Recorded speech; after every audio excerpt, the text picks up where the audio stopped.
Good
evening. Welcome.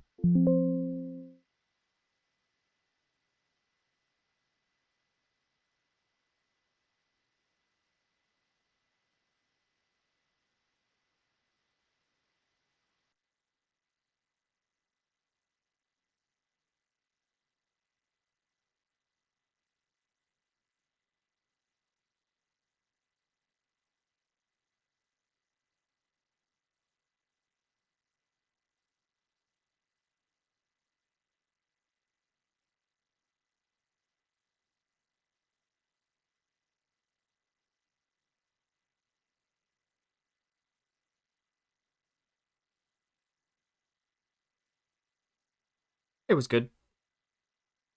My day was good. I was looking through some of the footage of the last few look for clips. I found some funny clips, so let them upload them. Need to do like the titles and stuff. Um,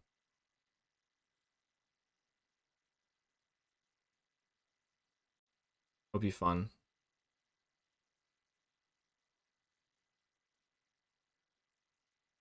Hope your day was well.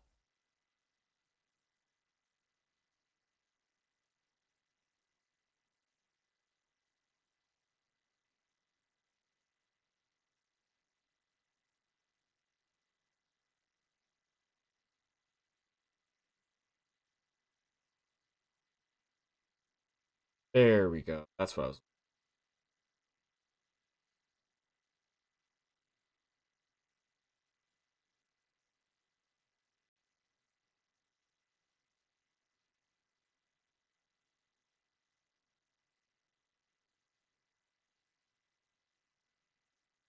Been good. I didn't do DoorDash today.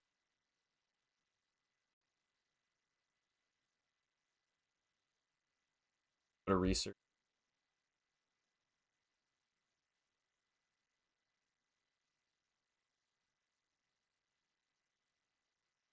I had to get some.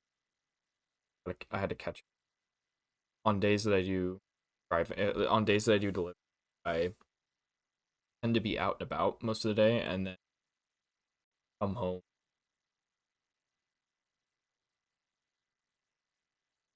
cook food, that kind of thing. Today was just kind of a day to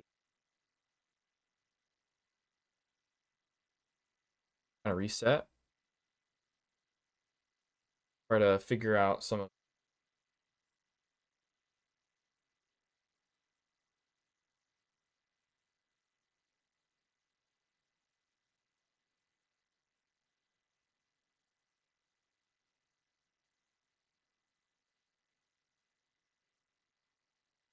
Yeah, okay, that's what I was gonna ask because it messed.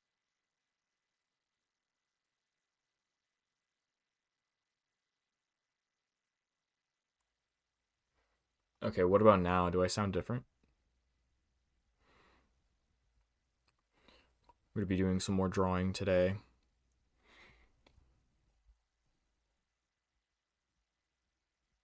Exactly, dude. Clean up around the house, do laundry, um, clean like the bathroom, clean your room, do some dusting, all that kind of stuff. It gets away from you when you work a lot and then, you need some free time to unwind, you know? Okay, good. What about the background noise? Do you hear any background noise in TV coming through the wall, talking, that kind of thing? Because I removed one of the filters I have, but I still have noise suppression.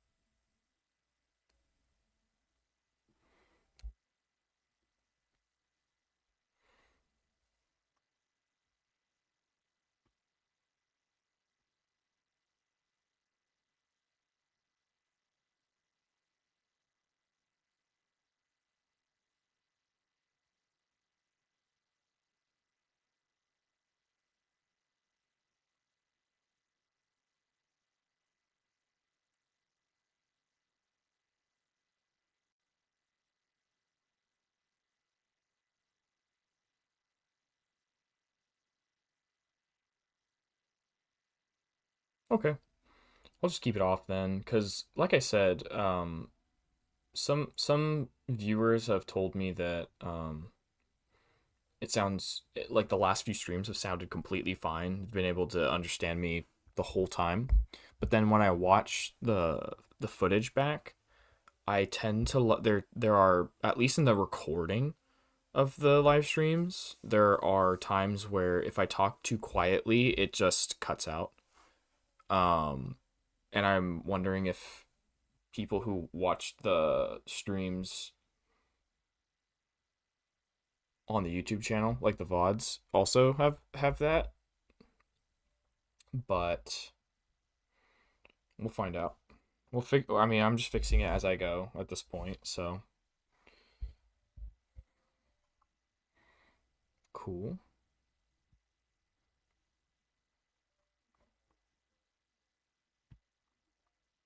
Do I want the chat right here?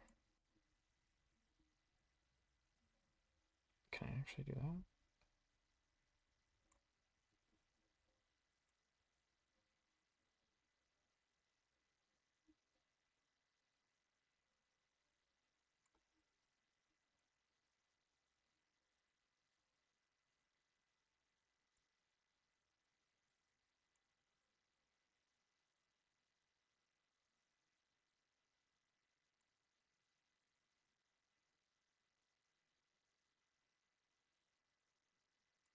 There we go. That's a lot better.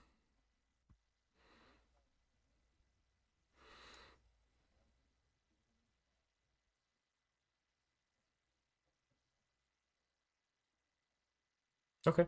Well, that's good. That's probably fine then. I'm sure if anyone does actually watch them, they probably are like hearing me talk about the same issues with the audio at the beginning of every stream. But I just haven't had time to really fix a lot of stuff before streaming today. I should have, because like I said, I took an off day today and I'm gonna have to work the next like 4 days probably. But I just didn't do enough today. Like I did more like chores and stuff instead of doing like channel stuff. I did a little bit of channel stuff, but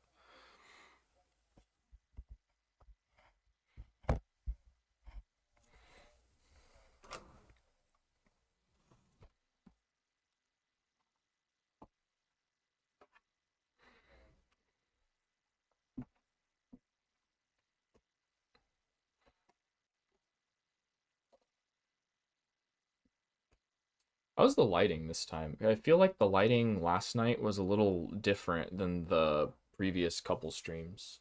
I feel like it wasn't as clear. It looks pretty good today, though, I think.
Interesting.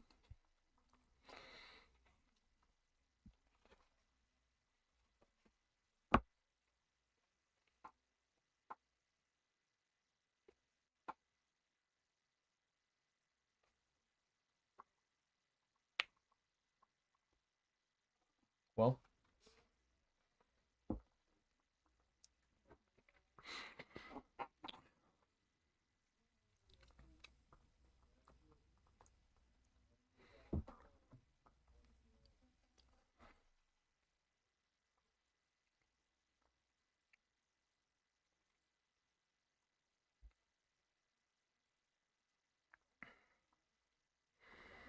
I'm really excited for tonight's stream, to be honest.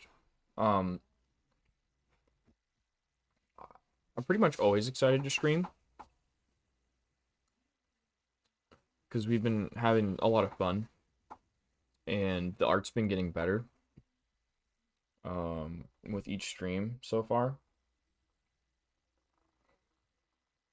But especially since I left off in a really good place from last stream, I'm excited to pick it up tonight because this piece is coming along really nicely. I really like how it's coming.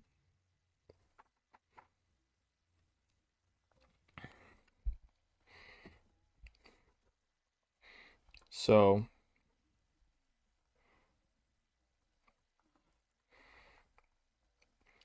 I think first things first.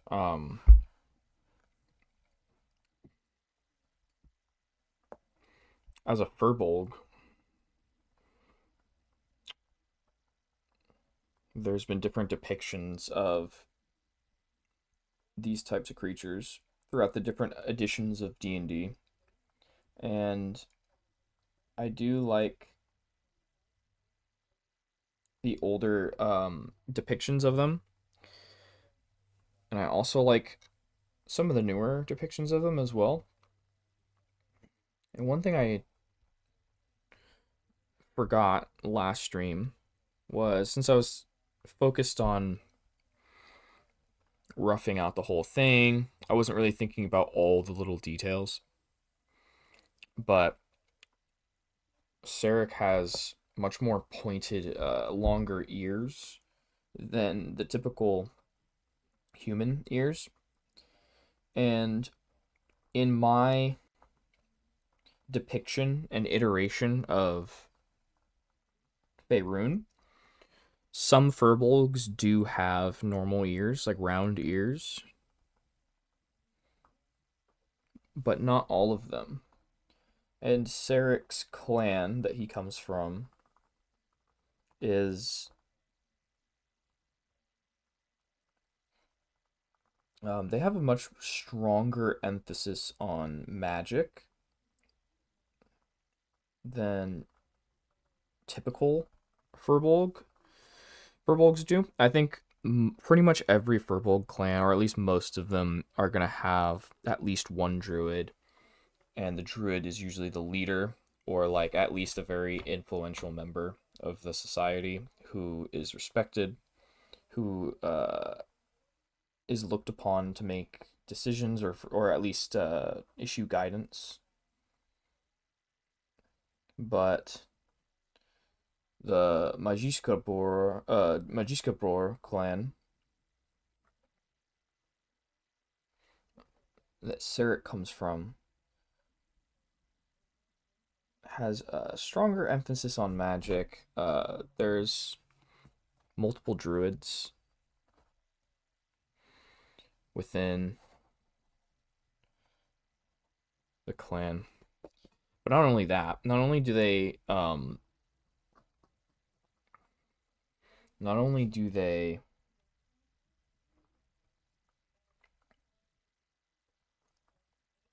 tap into the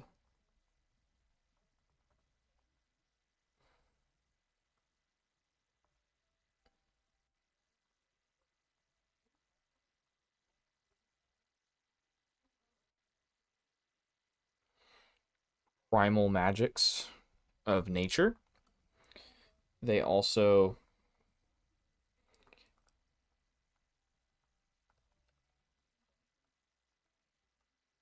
have a very strong connection and reverence for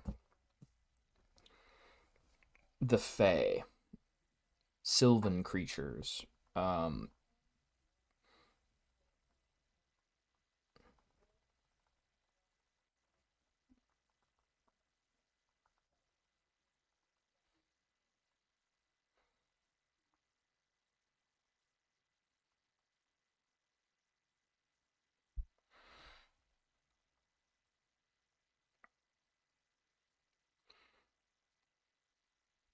yeah, and I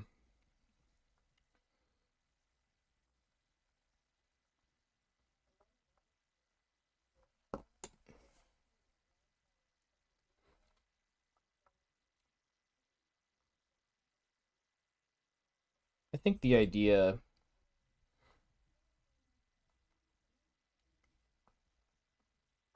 behind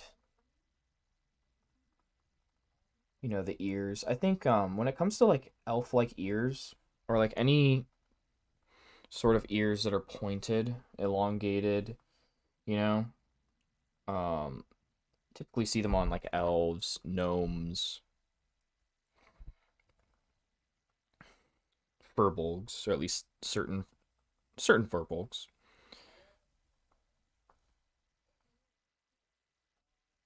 I think that's a visual cue that this creature, this species, this race is inherently magical or like has a strong tie to magic,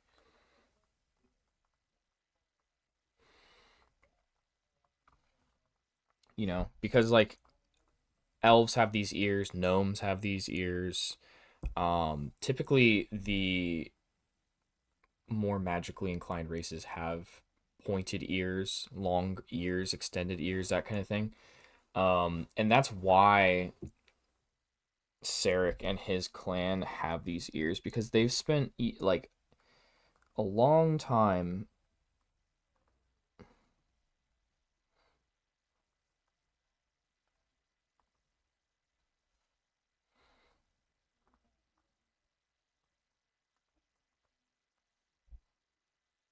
secluded and cut off from other peoples, even within the forest itself.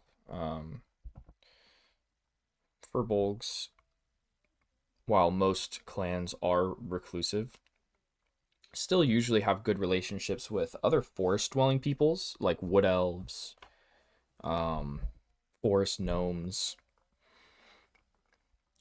fae, sylvan creatures, dryads, centaurs, creatures of the forest.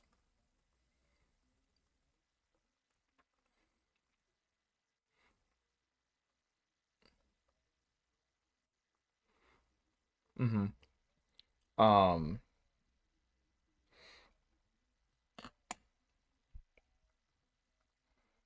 but this particular clan that Sarek is from is even more reclusive than your sort of stereotypical Firbolg clan. I just gotta grab something real quick.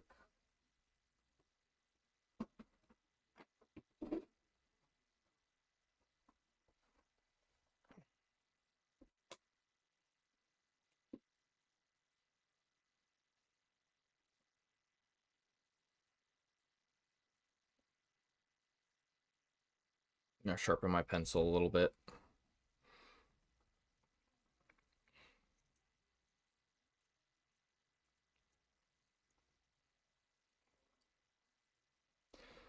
But yeah, so Firbolgs being, protectors of the forest, caretakers of the balance, and all that, they usually have good relationships with other forest dwelling peoples. But then you have this clan is even more secluded and reclusive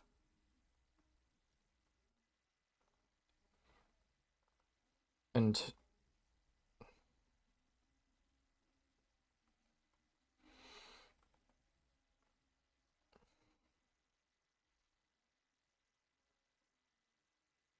I think I put a little too much into that ear, to be honest.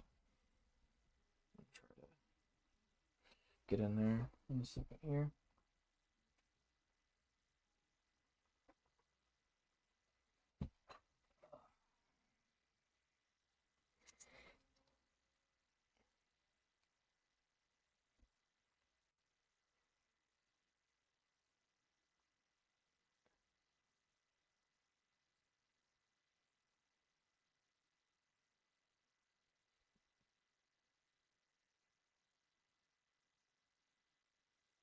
But part of the reason for that is because they have a pact, certain agreement with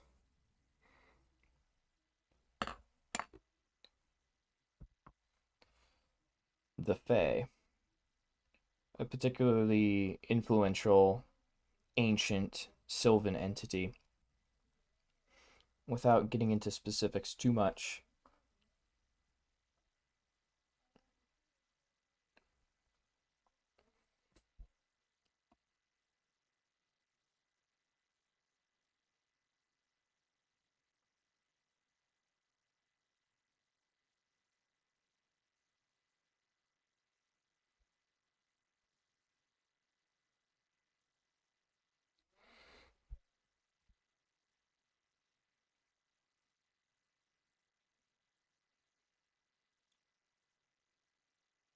over the years of residing over a place of strong magic, protecting their home, and also sort of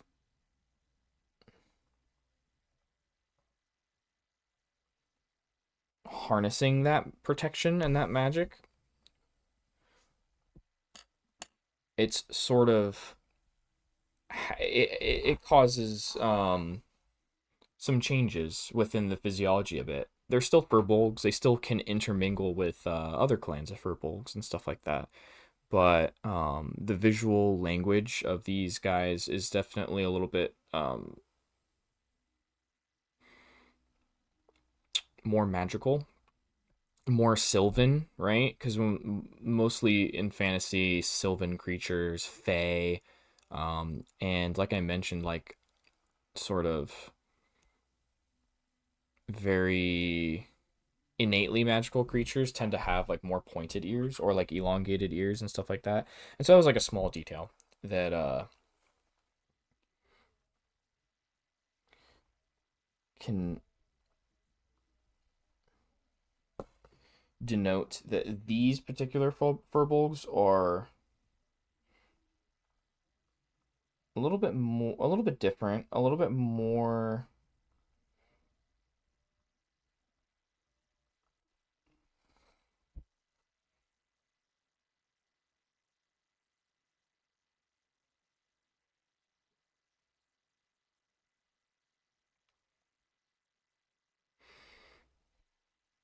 touched by magic, a little bit more adept with magic, perhaps, than some of the other clans.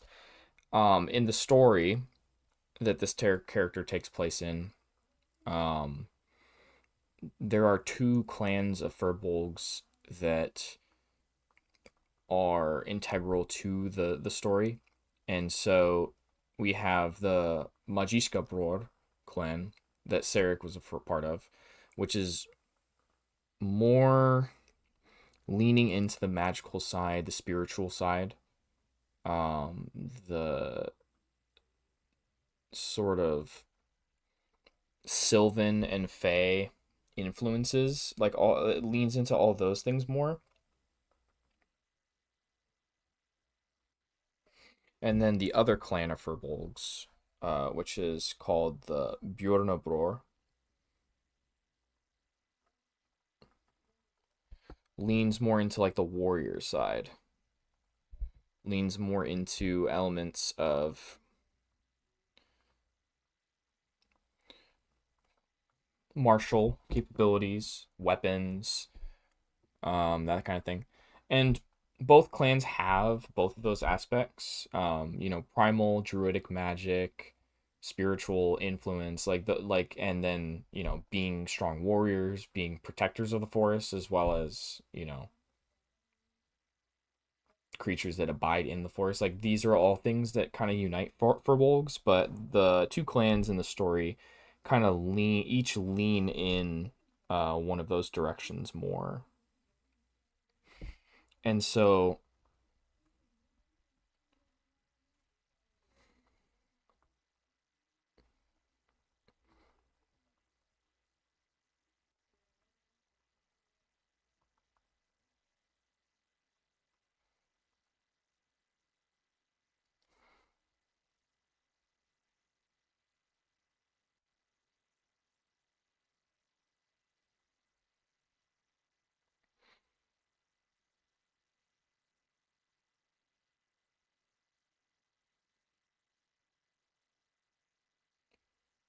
you saw like a Bjorn or Bror Firbolg, they likely would have they would still be large and still be hairy, but they just wouldn't protect particularly maybe have the exaggerated and elongated features like the longer ears,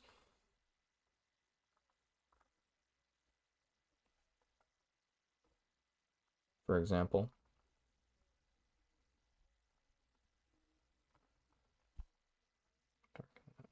A little bit.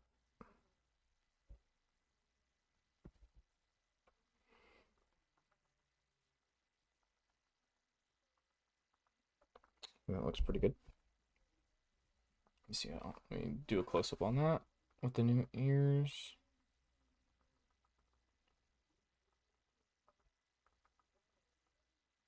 Yeah, yeah. I'm not gonna get too much into the details on the small inner workings of the ear. I want to leave it a little breathable. I think that kind of does the trick for now. So you can see that definitely changes the look of the character quite a bit now. Um, and you can definitely tell that he is a woodland creature, a magical creature, like a fantasy creature now. I think before he definitely looked more human. And Furbolgs are humanoids. They are intelligent. They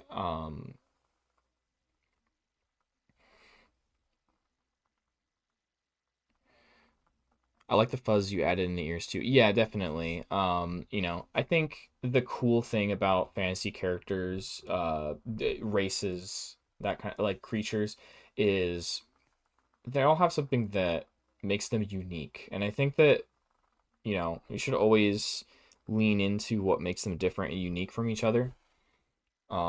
Because we want them to be humanoid, so that way they can be relatable. Um, Aspects in the story.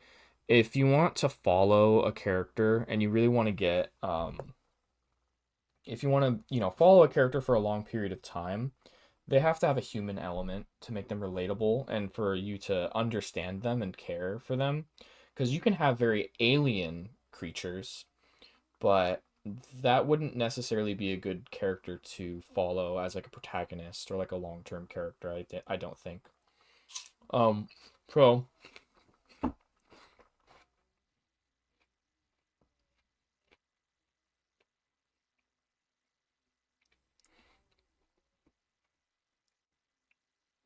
I think Furbolgs are a great fantasy race to focus on in the story.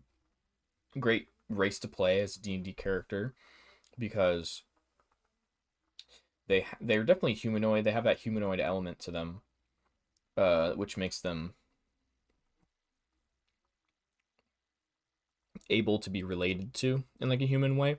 But at the same time, we don't want them to be human. We don't want them to just be like a big human that's like slightly hairy. We do want to definitely make them feel unique, and uh, a lot of that is in the background, the lore, the story itself.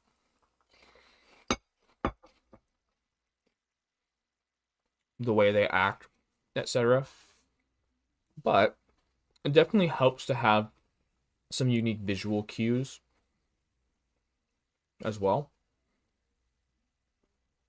And so when it comes to Firbolgs, it could be notable things like the elongated ears, tufts of hair or fur, perhaps a little bit thicker, like and more exaggerated than what you would expect on a human.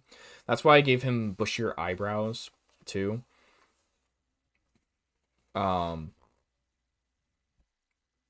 or it could be slightly more nuanced or like subtle things, like slightly bigger hands, slightly bigger feet, that kind of thing. Not super alien, not super magical, but still like they add up. Like all the little things will add up into like making him feel like a different kind of creature. So,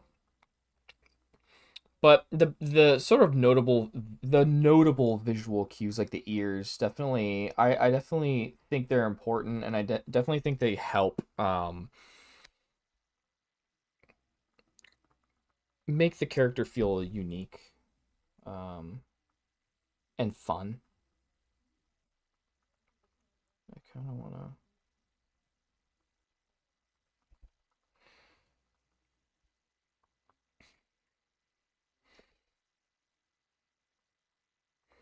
Okay, so we have a great outline, great musculature. I really like the proportions.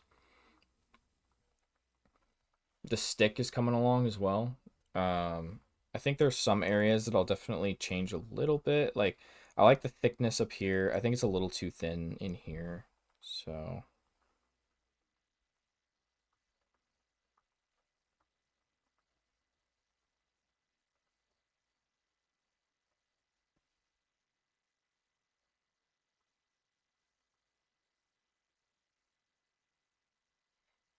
okay, that's better.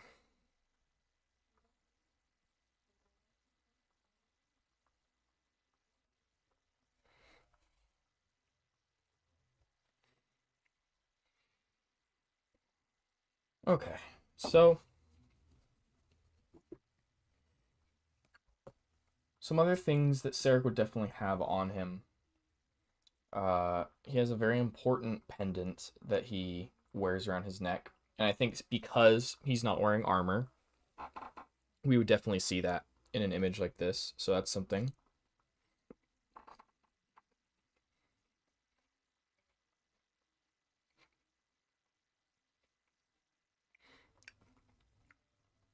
Um,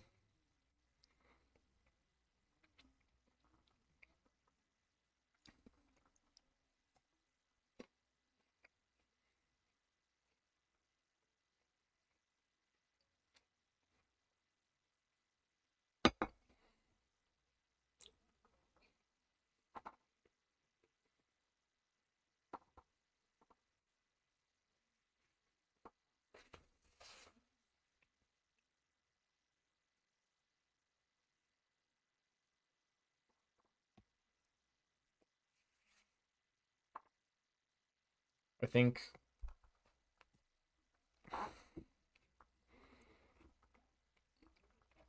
yeah, so that would be important. And then I think in terms of like things that he would have taken into his exile from his previous life would be the pendant, which would have the code of the Firbolgs engraved, carved into it. I don't know if he has any other like personal effects that he's carried with him for that long, besides the pendant that I can think of. But things that he would perhaps have because he needs them to survive would be not a whole lot, because being a Firbolg, being like supernaturally attuned to a forest environment, he wouldn't need as many tools to survive as like a human, I don't think. Especially being naturally gifted and formally trained in druidic practices and magic and stuff.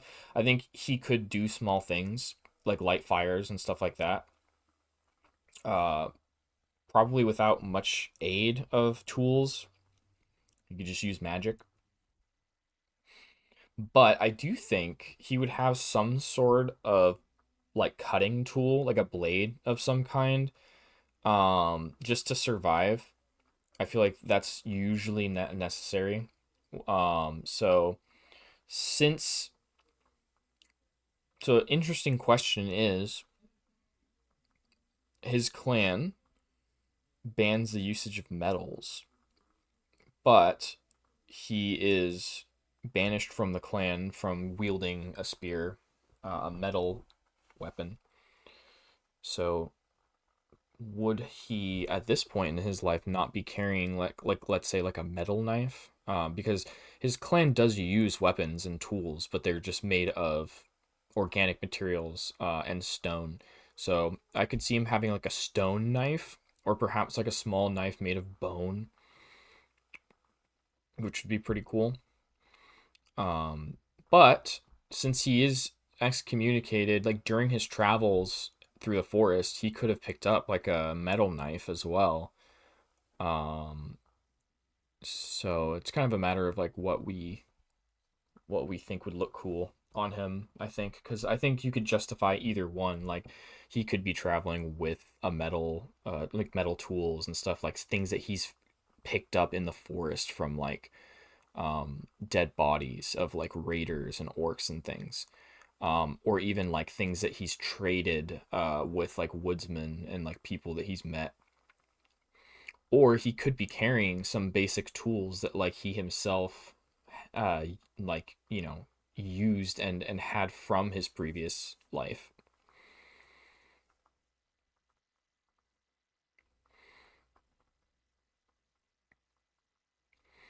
Yeah, I think it isn't out of the question either. He could like have traded with someone or found like a metal knife or like metal tools, but I think it would be cool to have like a stone knife because it's not something you see all too often in fantasy.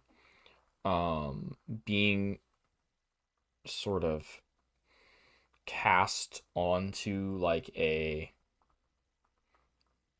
medieval or like dark ages or sometimes like late antiquity um timeline, we see a lot of like traditionally like medieval European type of equipment a lot of the time, like swords and stuff like that. But um you can come up with some really cool justifications in fantasy for like other like types of technologies and tools if you want to. And part of this character's backstory is, yeah, like they are these hunter gatherers who have magic, and because of their traditions and their laws, they can't use metal. Um, and in combination with their magic, they can use stone tools, they can use bone tools and things like that, and be just fine, right? Because they are supernaturally attuned to the forest and things like that. So I think it'd be a cool visually. It'd be cool. Maybe he still keeps one on him, like to remember, like his clan, sort of to always remind him, like of where he comes from, and that like you don't always need metal, because later on this character will be wearing a full suit of metal armor, sort of accepting that he has to find purpose in a new era of his life, which he goes on to find that in the realm of men, right? Amongst the human civilizations. But he could definitely still carry like a stone knife or like even like a stone hatchet too, something like that, as like a reminder that, you know, this is where I come from, and also the power of nature, right? Because even though he's not going to fulfill his, you know, original role of becoming a druid, because he becomes a cleric instead, he still, I think, has reverence for the old ways and where he comes from.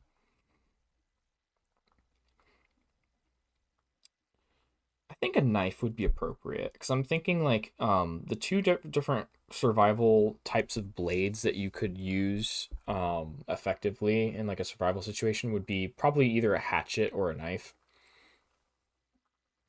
But I think that Sarek wouldn't be like cutting trees and like branches as much as he could avoid it. So I think he'd use more of like a knife for just cuttings, like maybe like cutting meat or like leather or like small things, or like twine and that kind of thing. And I don't think he would need like a full on hatchet. So we'll give him like a stone knife, and I think we'll have it like hanging from his belt, and I think also some sort of like pouch as well. Maybe like a pouch of like herbs or something.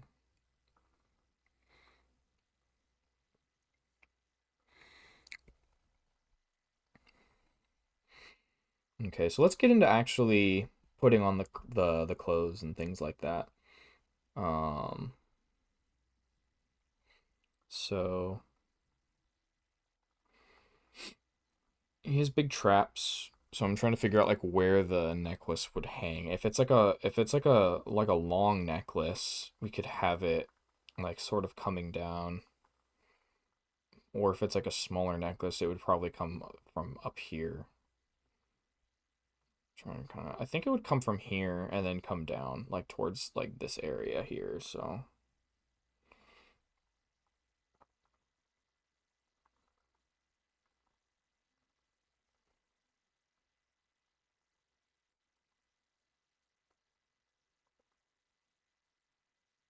yeah, I like that.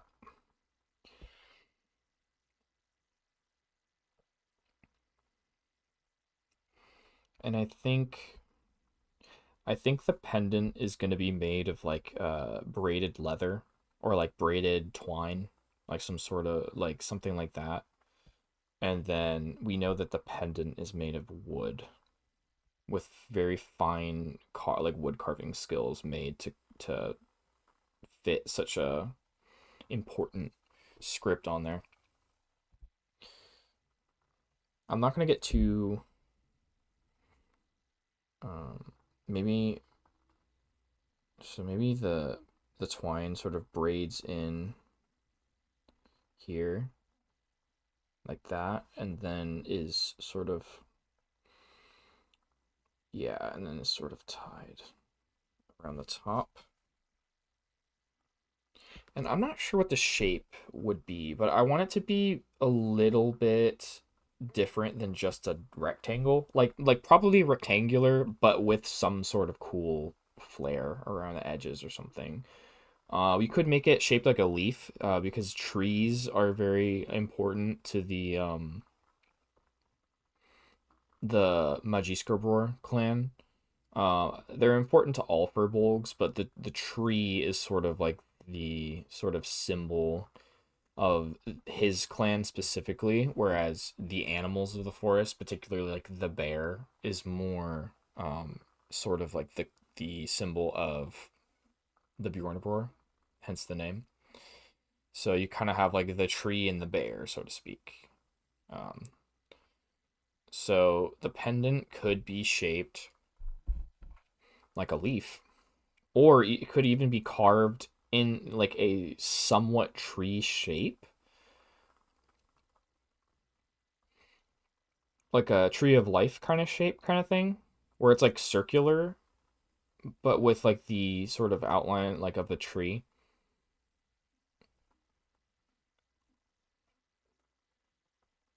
That would be kind of cool.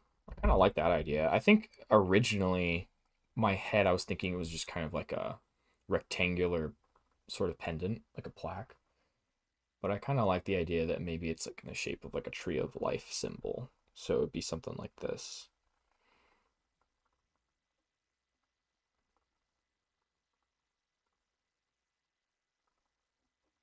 Gotta get that circle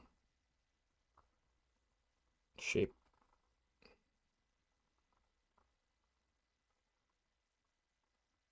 Somewhat accurate.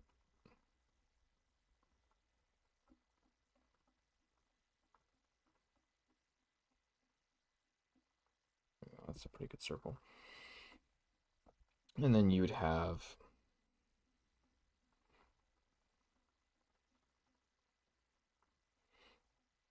yeah, so it would be,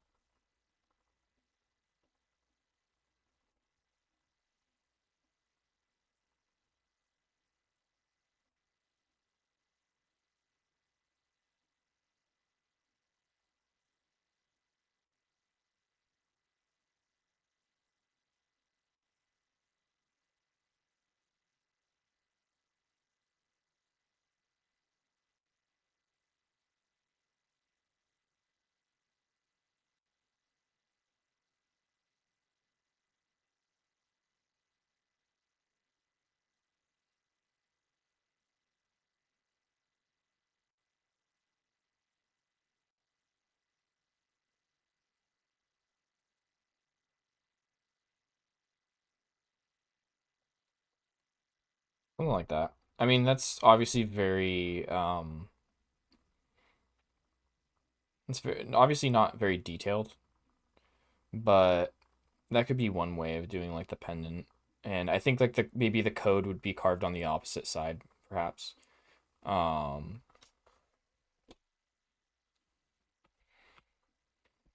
or I mean, I like the idea of a rectangle too.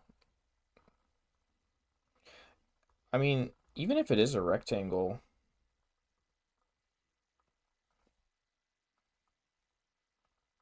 it's still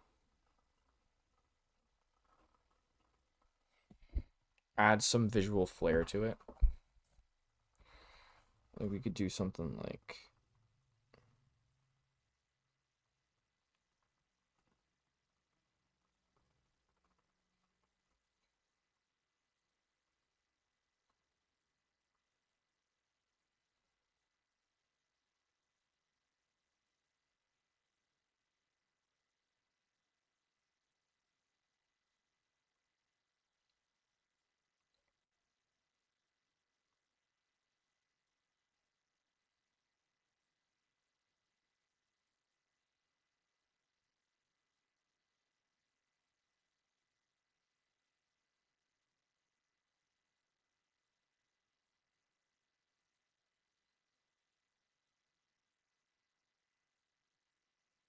something like that. Would be kind of cool. And you could even have like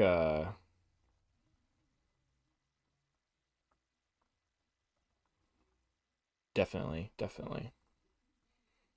I mean, even if it is a rectangle, you could still have like a tree symbol like carved into it if you want. And I like the idea to make the tree look more magical. You can have sort of like a braided, sort of twisted trunk.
Like I even like something like that where it is rectangular, but maybe you carve like a tree into it.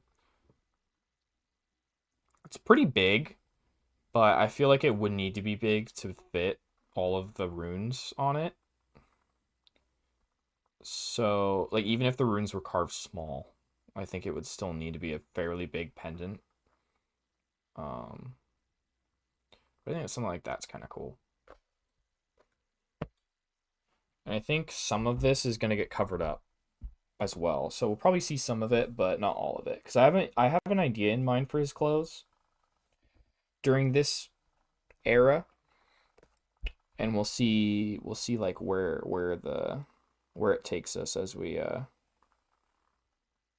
start to put the clothes on him. Yeah.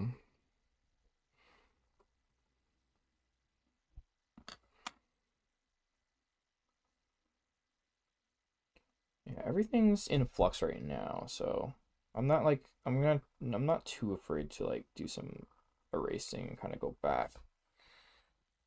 Especially because you're probably not going to get to see this whole thing.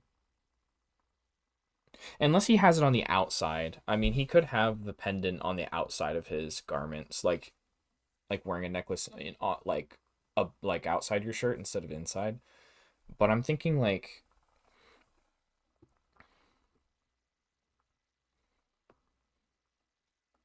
I have a few different ideas.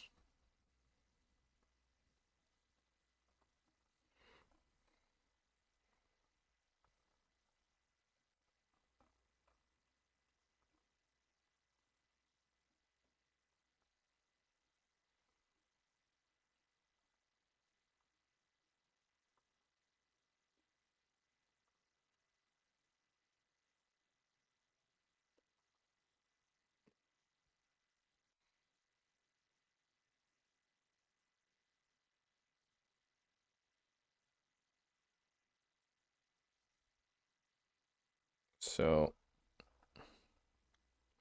carving these pendants are made of wood.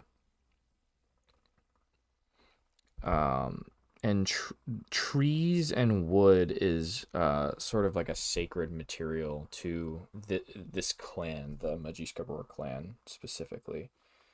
Um, Not only do they ban the use of wood, or sorry, ban the use of metal, um, trees and wood particularly are sort of sacred because of some of the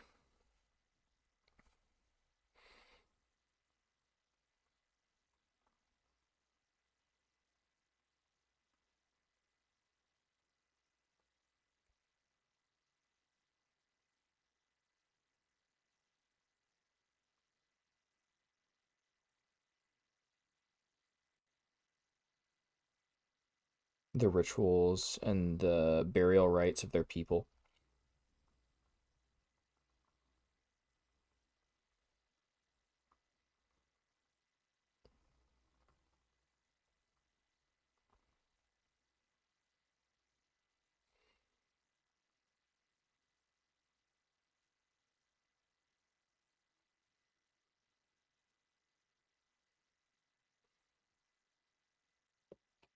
I don't really like that one as much. I kind of like the what I had before, to be honest.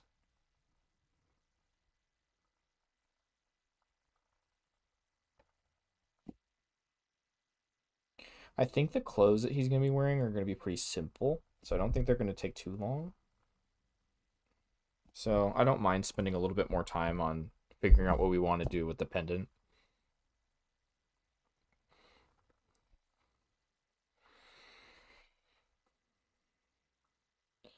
I'm thinking either I don't want to make it too irregular of a shape. I think either the circle, like tree of life kind of design, or a rectangle with some sort of flare on the edges, like I had before, is going to be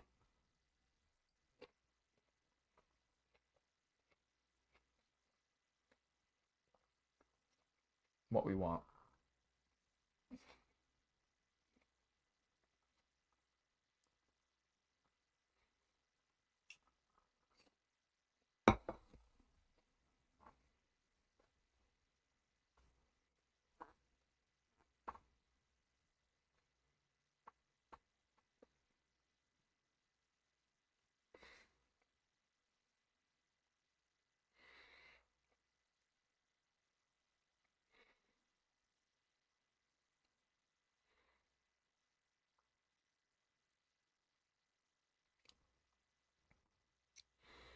I'm kind of leaning towards the circular design just because I'm a guy who appreciates a good trope, and I think like the tree of life design is so iconic. And it's not that I don't think making like an original design is a good idea, or if or like making an original design would be cooler or whatever. But like if his pendant is like a tree of life esque design, I think you can kind of I think like if you see it, you instantly know that there's like some sort of like spiritual like kind of nature to it because it has that in the real world too. And yet it's believable that that design would be sort of like universal for like a fantasy world as well, where like you would kind of like see the tree of life symbol and be like, oh, okay, like it represents like life, it represents like the balance of nature, that kind of thing. Yeah, the Celestia symbol for magic is pretty much tree of life. Um, and so, also the circular, like just the shape of a circle, it represents like cyclical nature of balance and also like nature itself, like the forest. Um, and a tree sort of like fitting into a circle with like the roots and the leaves almost like connecting. I think that kind of works, especially for like Firbolgs. Um,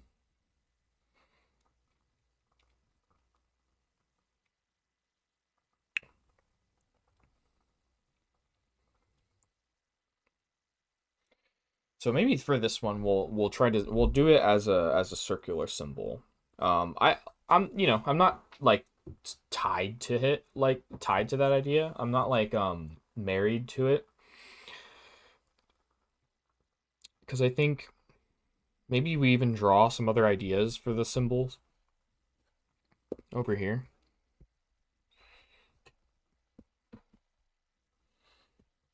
Like one would be like I'll move the camera in a sec. I'm gonna sketch over here for a sec.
I think the roots need a little bit more because I think I did more with the branches there, but um, and then normally you would have like leaves or something like on the at least around the edge, which we can honestly do that as well. I think you would just need to do like a little bit. So, and I like the idea that maybe like the branches and the roots actually are connecting to sort of show the interconnectedness of like all aspects of life. So,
and I like the idea too that like as a rite of passage, each Firbolg who is going training on the path to become a druid would carve their own. So I kind of like the idea that like every all of each pendant would be recognizable because like the tree of life is such a prolific symbol. But they would all be slightly different. I think they would all be unique. I think each it would be a design that would be recognizable and yet from a distance, and then if you compared them side by side, each one would be kind of customized, like slightly different depending on the individual who carved it. And I think that can go back to like the symbol representing like the clan. Um, and the symbol is there's order to the symbol. There's a rhyme and a reason to the symbol, right? All the symbol, all the pendants have to have the symbol itself representing like the clan comes first, right? Like you can't carve whatever symbol you want. It has to be this tree. But then they're all slightly unique. They're all hand carved. They're all like each one is going to have slightly different roots, slightly different branches. Like the one I drew here is slightly off kilter to the right a little bit. It's almost like swooping up from the bottom left to like the right and then back around. Whereas I could see other ones being like more straight. And perhaps like this one has a braided sort of twisted trunk, but maybe a different Firbolg's pendant would have just a straight trunk. Maybe it's much more rigid, right? And so each one could be kind of slightly different, unique based on the individual. Kind of and again showing that the the individuals matter, but they're also connected to the clan. Like the clan comes first. So, and being so tied with nature, it's kind of like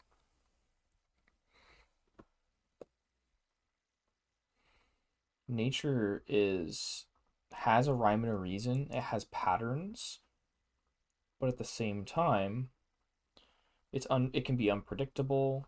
There's a lot of variation in the weather, in natural phenomena and stuff like that. It's not like if you had dwarves, right? Dwarves are of rock and stone. They're much more rigid. So if there was something like a clan symbol for a dwarf, I could see it being much more standardized. Kind of like this idea of like a symbol that represents the clan of Magiskabror, but then each person's pendant is recognizable but slightly unique, slightly inspired by the journey of the individual, and yet still connected to nature. I think it's a very cool concept.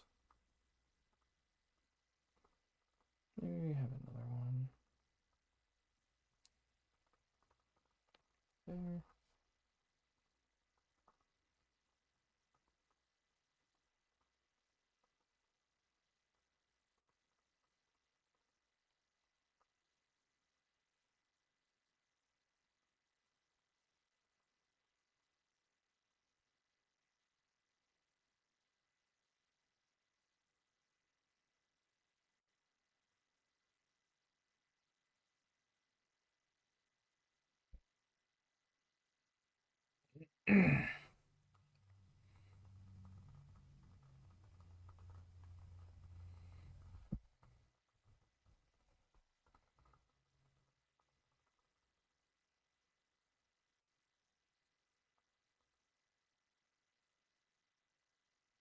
Yeah, yeah, I like that.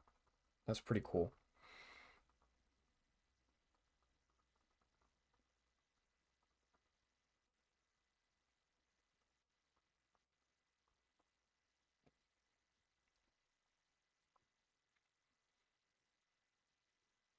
So I think we're gonna go back to that circular design on the piece as well.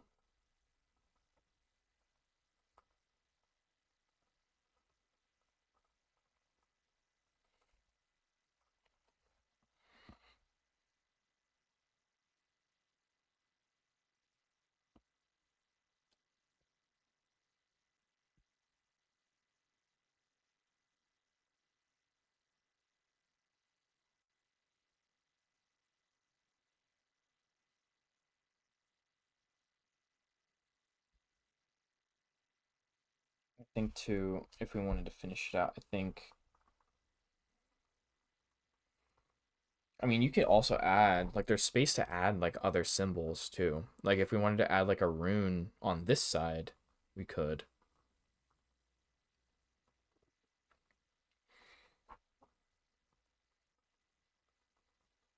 which might look really sick. And then the other side would have more runes. I mean, it would be carved in runes in very small, precise carvings. Um, I think, yeah, I think we would have, like, an edge here.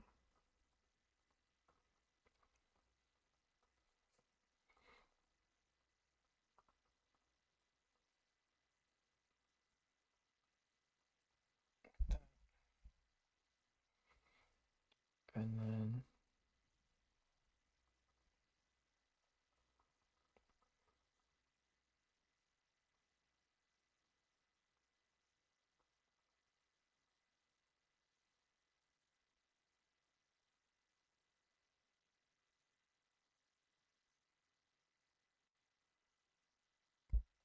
here, now you can see it a little better.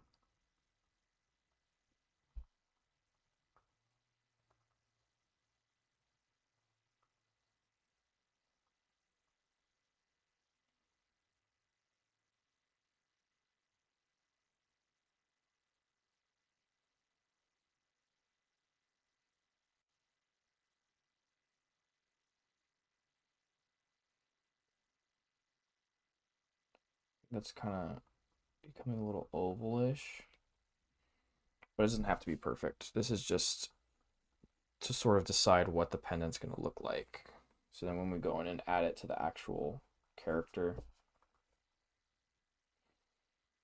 we can kind of guesstimate those lines and simplify them in a way that like is not just random. Like we kind of know what we're trying to represent a little bit better.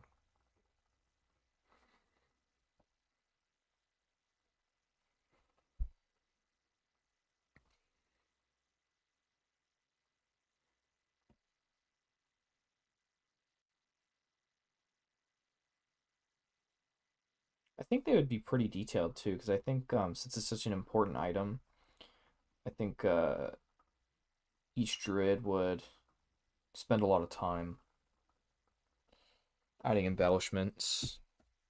But then again, it is like I said earlier, I think it would be a very personal item, so I could also totally see a particular individual choose to carve theirs much more simple and maybe have like no embellishments at all, like only what's necessary. And then you can kind of tell, like anyone who's familiar with this clan could then tell a lot about an individual by looking at their pendant, which is pretty cool world building, I think. I think that could be very interesting for this character, Sarek, making his way, if he ever makes his way back to his homeland, and if he ever has to interact with his clan again, I think that could be a cool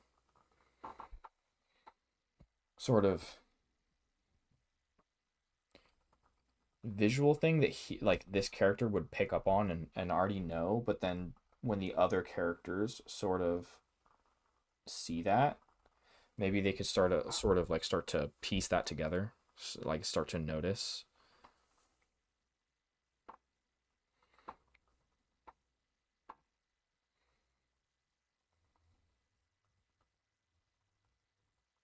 Yeah, it looks really nice. I really like that design a lot. I think I'm gonna add sort of kind of a little bit more.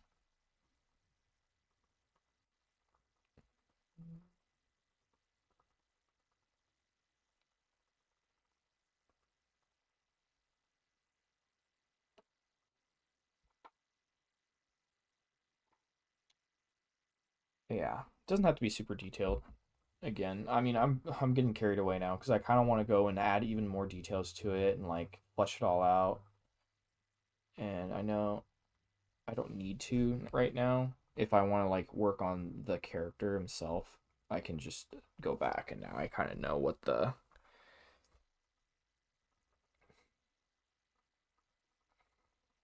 pendant looks like.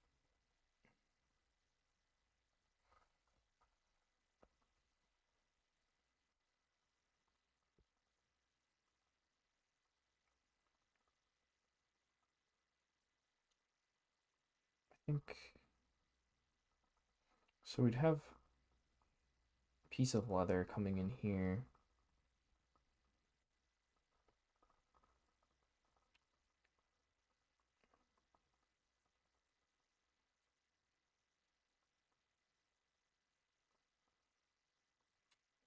Need to actually raise that up a little bit. I have to cut into the leaves a little bit. I didn't really want to, but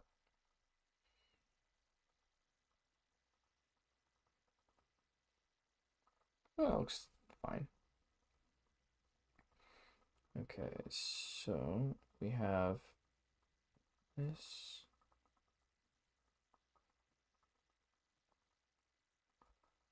And then we would have the inside, which would be a hole that'd be bored out like that.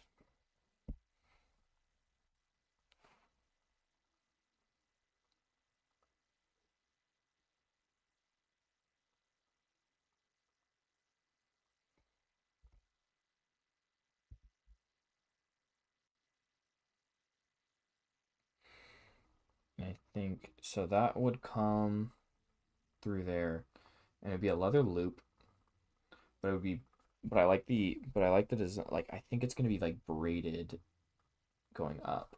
So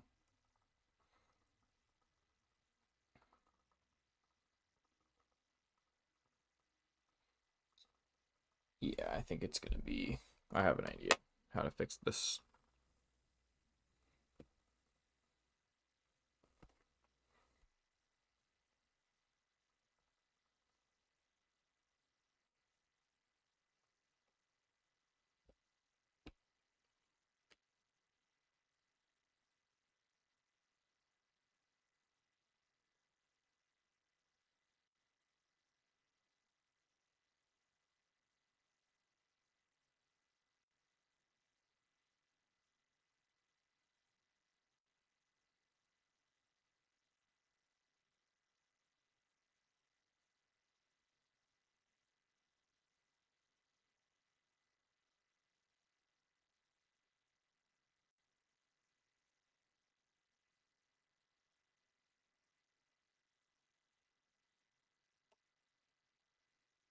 Yeah, something like that. I think that's kind of thin for leather though, so I think it would actually be thicker. But now we're just getting the nitty gritty. I think we could just kind of like trail this off a little bit.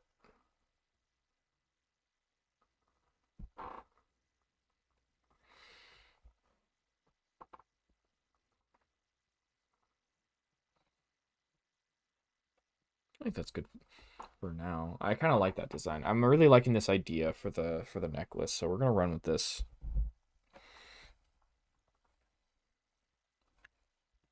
Okay, I need to get in here a little bit. It's small, so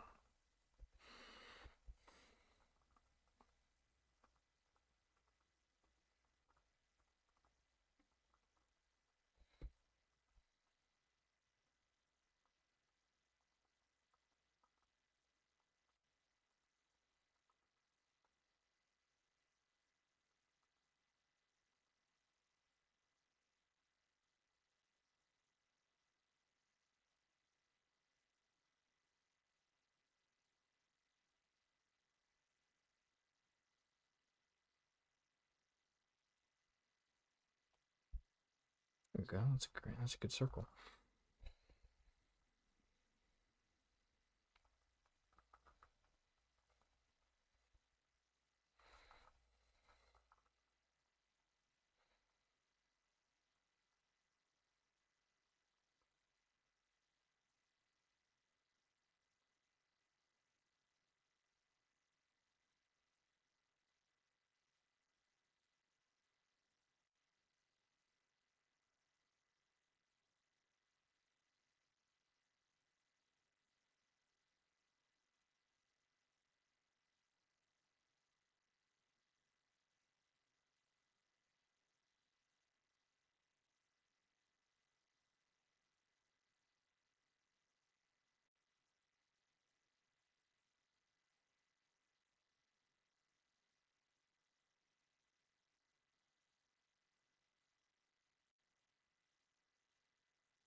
Yeah, that's pretty cool.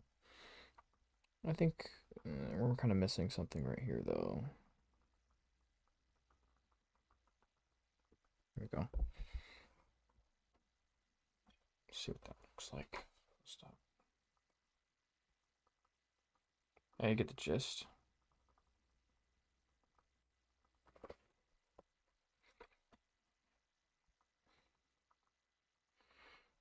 Definitely get the gist of it by looking at it there.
I think it would definitely help if I was a little faster at drawing, which we're making progress. I'll definitely get better at drawing faster and more smoothly.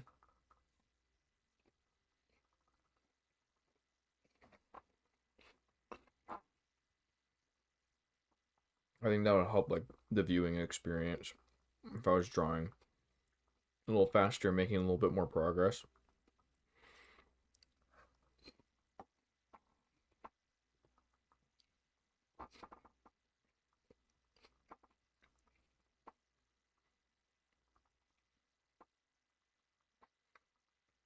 But then again, some people tune into streams just to talk and just to vibe. So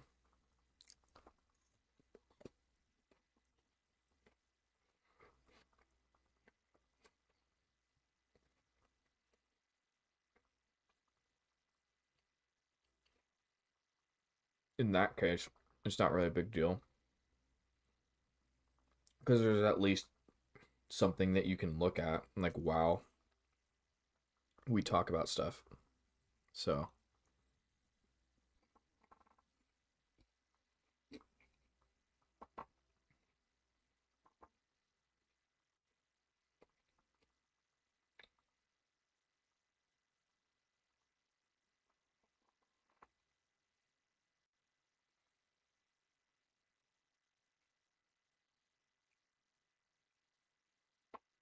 but yeah, we've been drawing for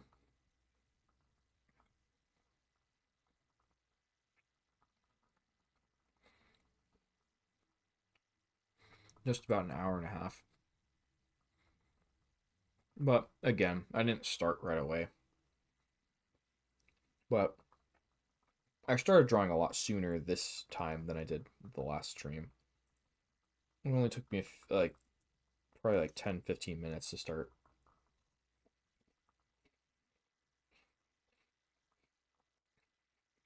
actually making some progress.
Okay.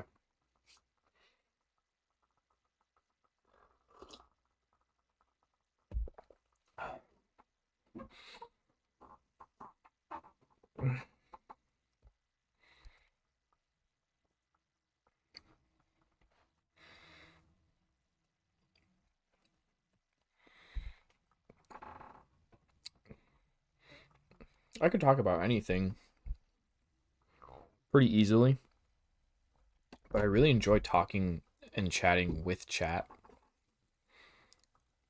I love having conversations with viewers while I'm doing this. But even when chat's slow, I can still talk about what I'm drawing.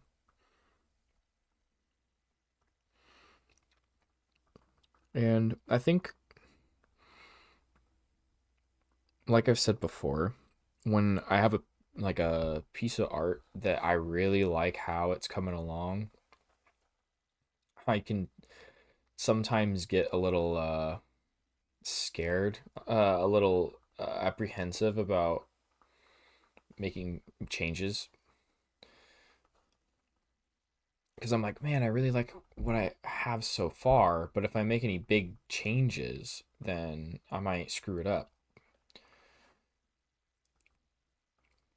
But then it's like That's the beauty of the process, right? Is the transformation.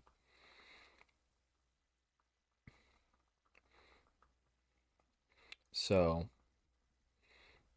in this case, we got to add some clothes and some like equipment on top of his silhouette, on top of his form. And I've been kind of not wanting to do that, but it's definitely time. It's not that I don't want to. It's just that I'm like, oh man, what do I like? I just like looking at it the way it is.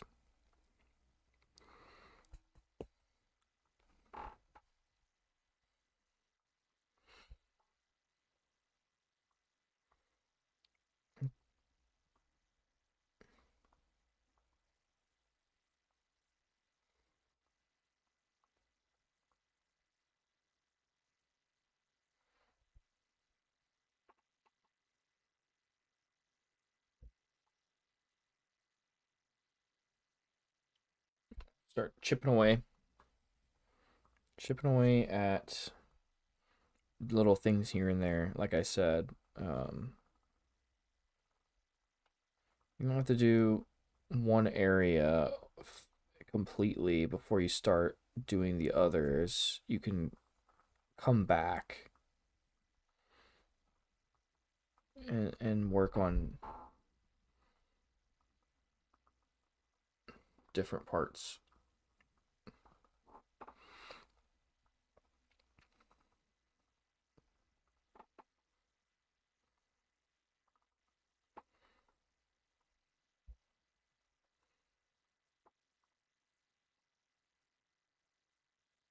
That looks pretty good.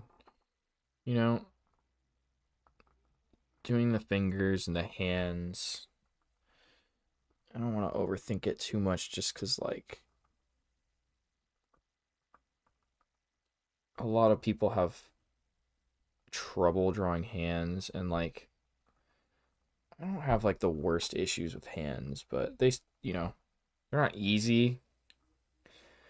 So if it looks all right, I kind of just want to say, like, okay, I'm not gonna like overdo the hands.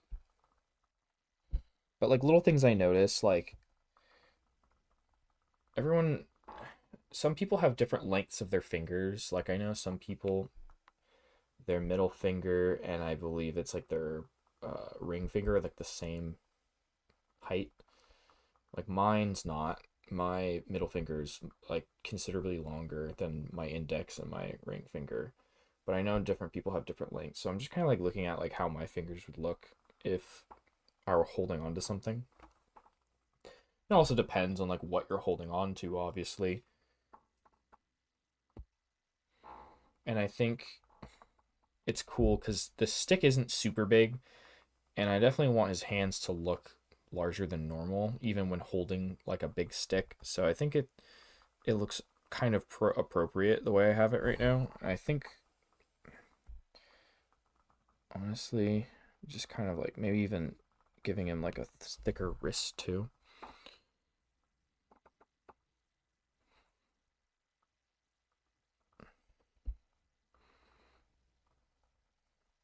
Yeah, it looks pretty good.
So this clan of Firbolgs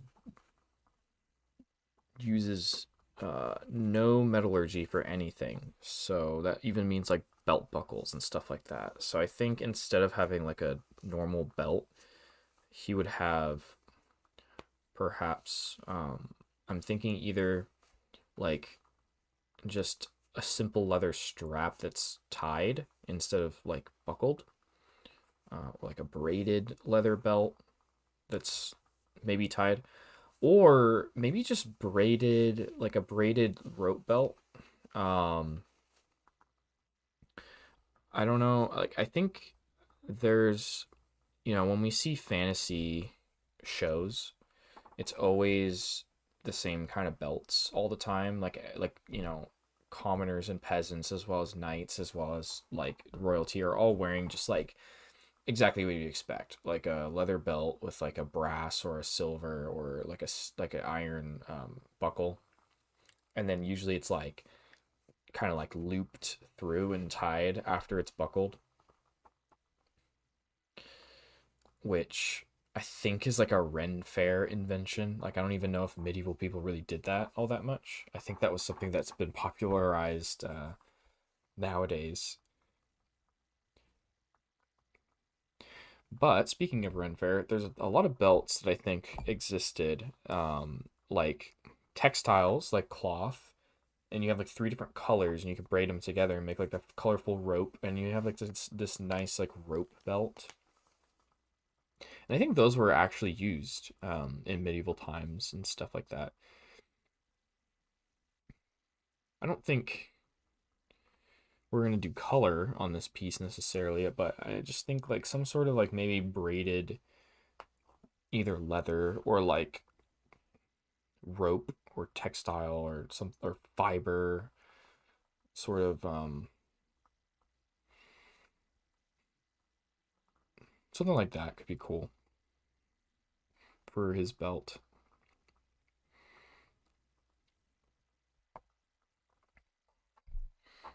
Also, like we'll add to like the wandering sort of hermit kind of vibe as well, even if it's not rope per se, but it gives that feeling of like a like a monk wearing like a rope around his waist would be kind of cool. And I think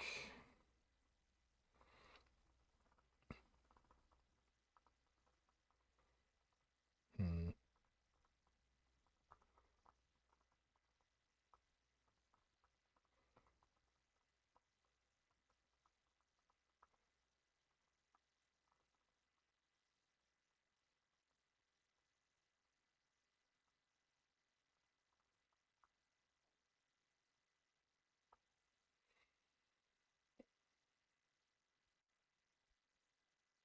I should draw while I'm thinking, but I just don't want to have to erase.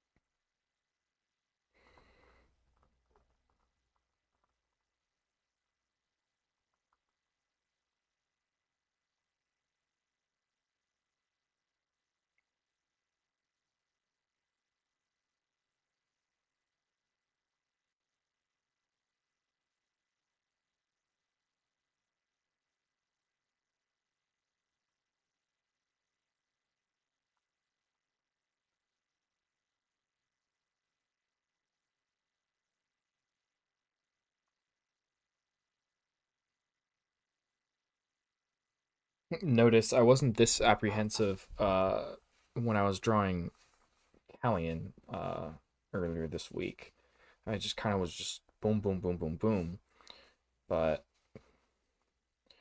I think I didn't really have to think as much about the equipment. Like I did, I discussed with chat like what kind of equipment we should give him. But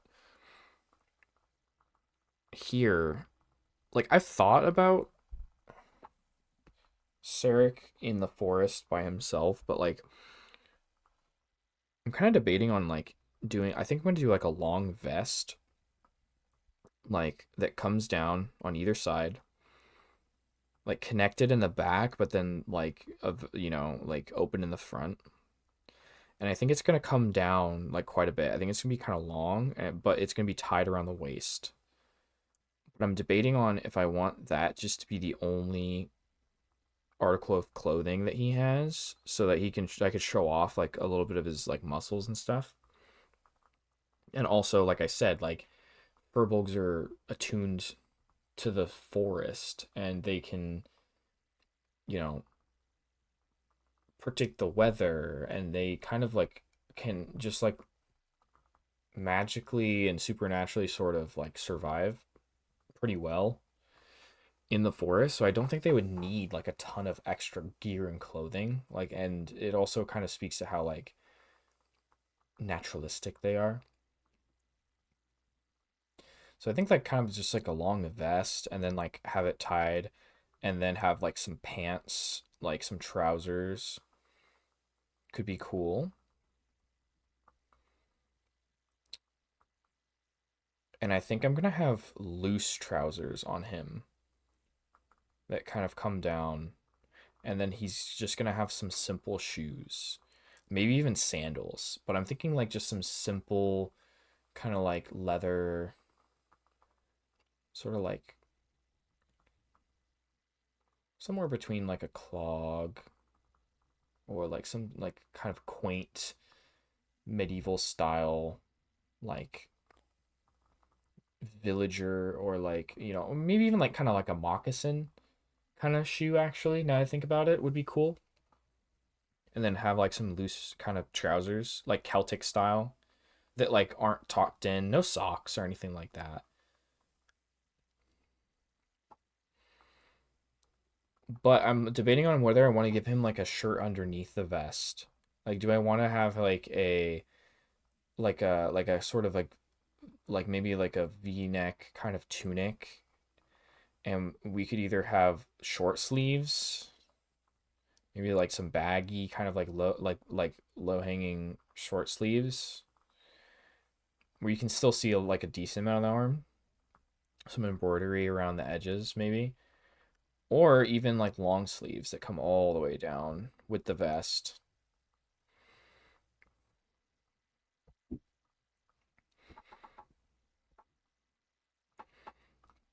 And then there's a question if he's going to have anything around his wrists, like bracelets or something. And I think as well as like many other artists and costume designers, love to have like bracelets because they just look cool. But I don't know if he would have like bracelets, because realistically, it's like I would be tempted to put like some leather cord just like tied around his wrists just to look cool. But then like you got to think like what service would that like provide? Like why would he have those? Because either he just has them on all the time and they get really dirty, or he takes them off and like cleans his wrists and cleans them and then puts them back on. But if he's like surviving, like if they're not like actually providing any like a real benefit. I mean, maybe it's kind of like a paracord bracelet though, where it's like extra material that you don't want to like carry like in your bag, so you just have it like some extra cord tied around your wrist kind of thing. That would make sense.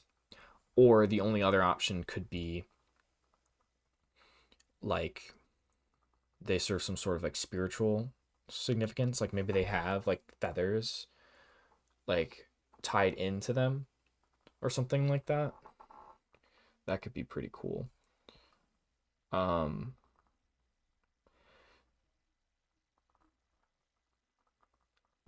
these so this clan, like this sort of aesthetic, some of the inspirations that inspire like Sarek's design and his like sort of clan's aesthetic is I think the two big ones are Celtic, which I think is kind of like understandable and it's pretty predictable. It's like, okay, they're forest dwelling large folk that protect the balance of nature, that see trees as, like sacred.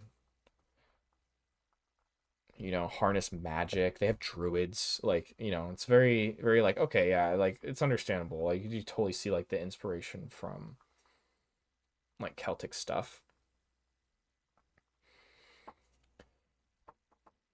And Firbolgs in general have like in their lore and at least in their naming conventions and like and some of the storytelling stuff and world building when it comes to like their codes of honor and things are inspired actually by like Norse, like Old Norse stuff. That's where like the names come in, like Magiska Bror or Magiska Bror and like Bjorna Bror, like are pretty much like more or less just Old Norse words that kind of describe the clan. So like the Brotherhood of Magic and the Brotherhood of the Bear, pretty much, are what they translate to more or less.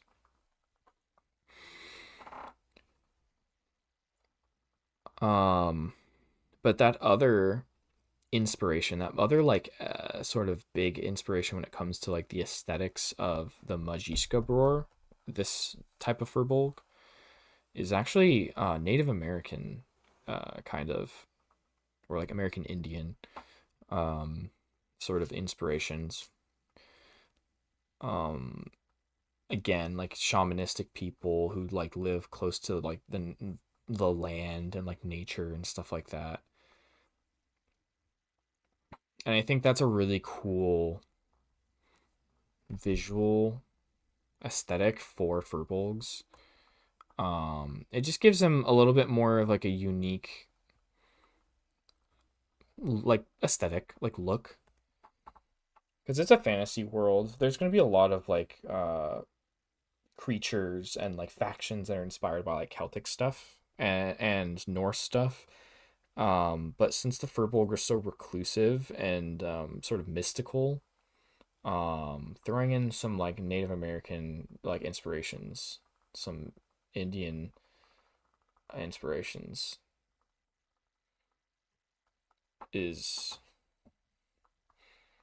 I think, pretty cool.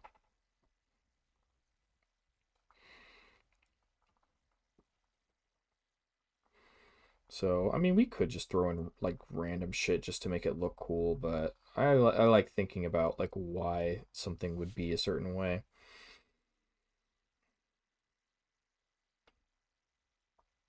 All right, let's see here.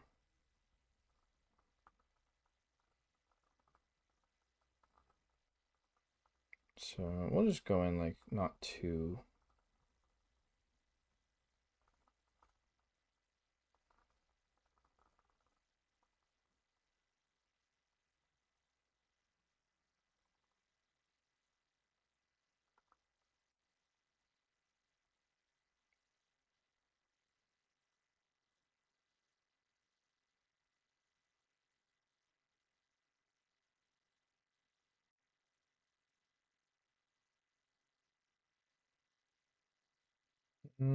See, I don't like that. That's a little too close.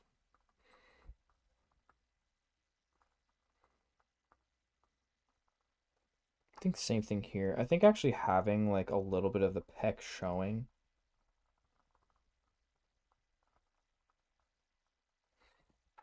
like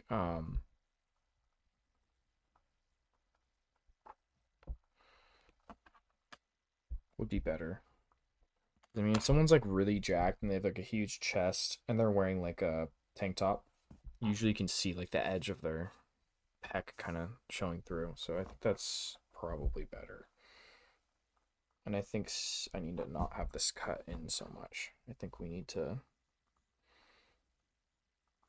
sort of.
Well, that's too droopy. I was trying to like, I was trying to put in some creases to show like the fabric moving, but I think that's a little too much. Like I think this vest thing that he's wearing is gonna be either leather, which I'm not a huge fan of, like when every fantasy character is wearing a full outfit made of leather. But with the Firbolgs, it's like they're hunter gatherers, so it makes more sense that they would use their leather for like clothing because they wouldn't really have so they're not farmers, so they wouldn't have like a ton of like crops and stuff to like weave textiles, but they would trade for them sometimes. So like they can have cloth clothing, but I think a lot of it actually would be made out of leather. Um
I don't know how open I should have it, especially if that's going to be his only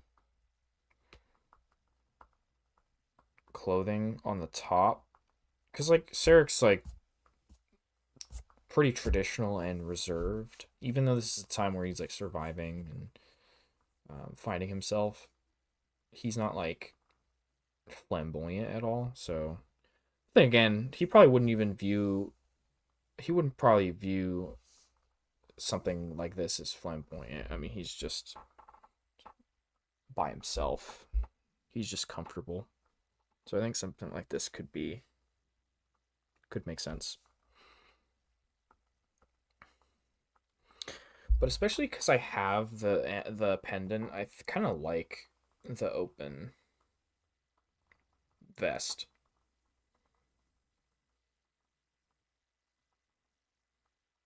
I mean, I could have the pendant on the outside of his shirt if I give him a shirt too. I think I'm gonna leave his forearms uncovered though. Like even if I give him a tunic, it'll probably be short sleeve. Um, so let me see here. I think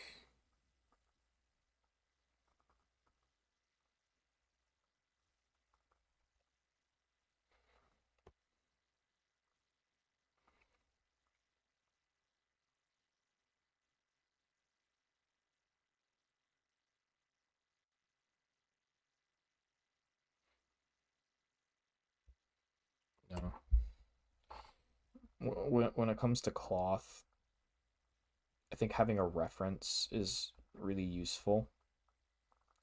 I usually just try to like eyeball it, kind of like see what looks good, but you can't really always do that. I mean, it's definitely useful that I drew his musculature like beforehand, because like in this area, for example, like I have his back like right there, I think. Kind of got erased. And I gave him like a very small waist, which honestly he could be. I could have him have a bigger waist, but then again, like if he's surviving and he's exiled from the clan, like I could see him being pretty trim. But having that sort of like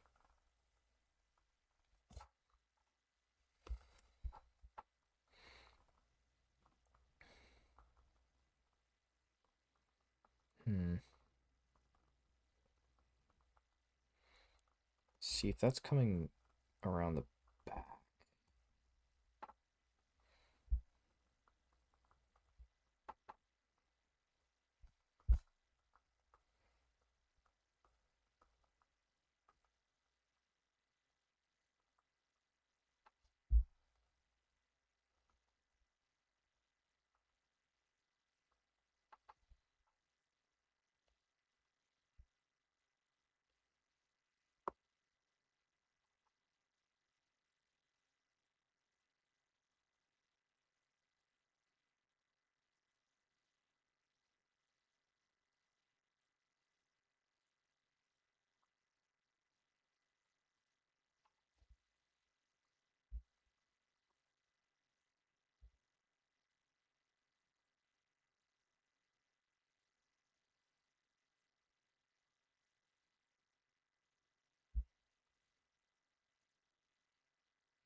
I kind of think maybe having the vest a little like more covering would be good, especially on this side, his right side, my left.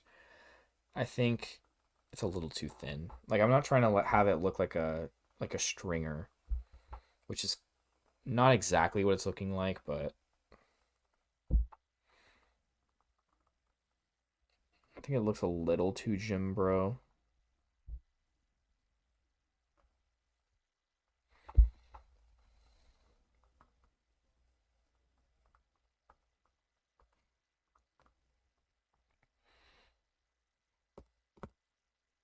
It's really funny because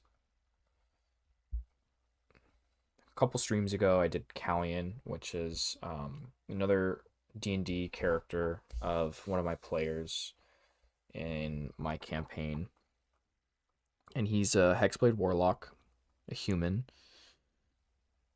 and this character, Sarek, is a different player's character in the same campaign, Firbolg cleric. And it's funny because I did sketches of all of the party characters before, and a very similar thing happened where I did Callian first, and I kept it really loose and really fast, and I did the whole thing really quick, and it looked messy, but it looked really cool, and I was like, oh, I like this. And then I moved on to Sarek, and for whatever reason, when I did Sarek second, just like I'm doing him second now, and the same thing happened where I started getting really, really nitpicky on like details. Whereas I didn't do that when I was doing Callians. Like it was very quick and fluid, and I didn't stop too much in like one area.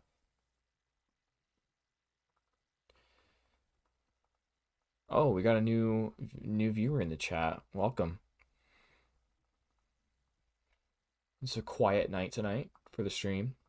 I've just been chipping away at this character Sarek, which you know him. Um, I think my other viewer, I think Can of Worms is not here anymore. I think he's, I think he is in. I think he's has the stream on, but I don't think he's awake.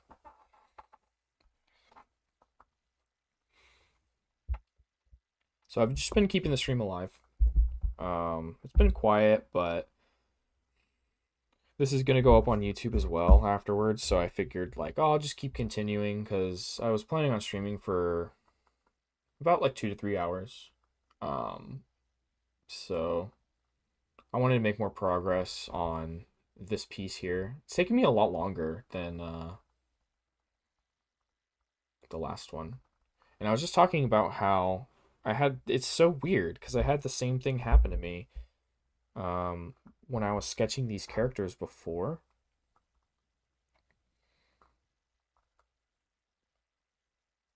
I started with Callian and I kept it really fast and loose. And I finished him fairly quickly. And it was a little messy, but like it looked really cool. And then I moved on to Sarek.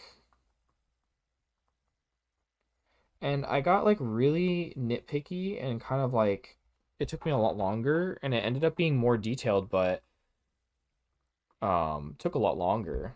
And I got kind of a little too particular. And for some reason the same thing's happening here. I'm not getting frustrated at all, but I like I am definitely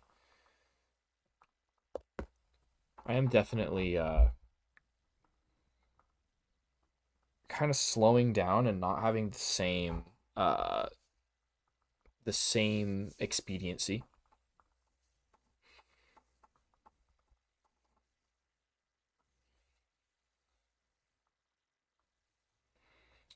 What's up? How was your day?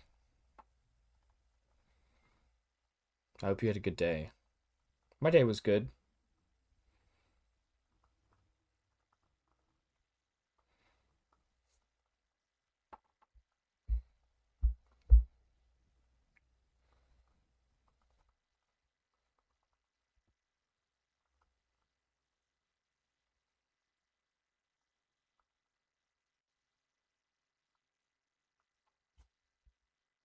What do you want to talk about?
I think I gotta kind of.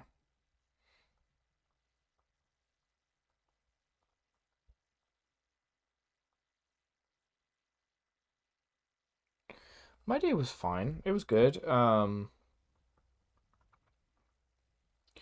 took an off day today. I didn't do DoorDash. Because I just needed one of those reset days to do chores, clean up around the house, catch up on like that kind of stuff, like laundry and shit like that. Um, and then also do some stuff for the channel. I didn't do as much as I wanted to for the channel. I wanted to edit some of the VODs because I watched back some of the live stream stuff that I've been putting out, and it's pretty funny. Like certain parts are kind of entertaining to watch back. But I was gonna edit out some of that stuff, like some of the stuff at the beginning, just to make it a little less slow. And I didn't get around to that, but I did watch back a bunch of it, and I found I was like trying to figure out like what would be like if there would be any good clips to come out of it, so I could start getting some short form content. And I found some stuff that I think would be pretty good as clips. And one of them that I like was that timestamp that you mentioned in your comment. I thought that would make a pretty funny clip. So that was some progress that I made. Um, I haven't done the details yet, like the I haven't gotten around to doing like the titles and like all that shit, but I found the a lot of the moments that I wanted to put in there.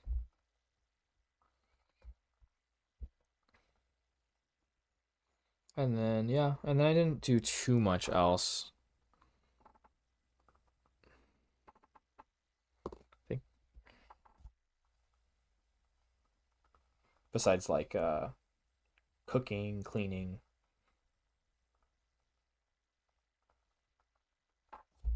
stuff like that.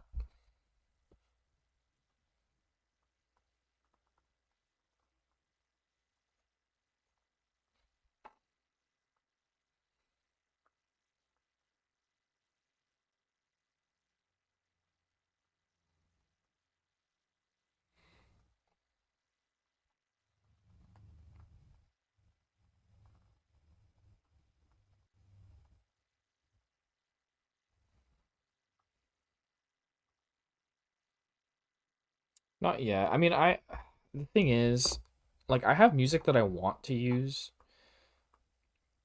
and it's like stuff that's been made by smaller creators, like on Spotify. So I don't know because it's not like I didn't find like royalty free music that you'd find in like like the YouTube catalog, like the YouTube library has a bunch of music that you can use for your videos that's royalty free.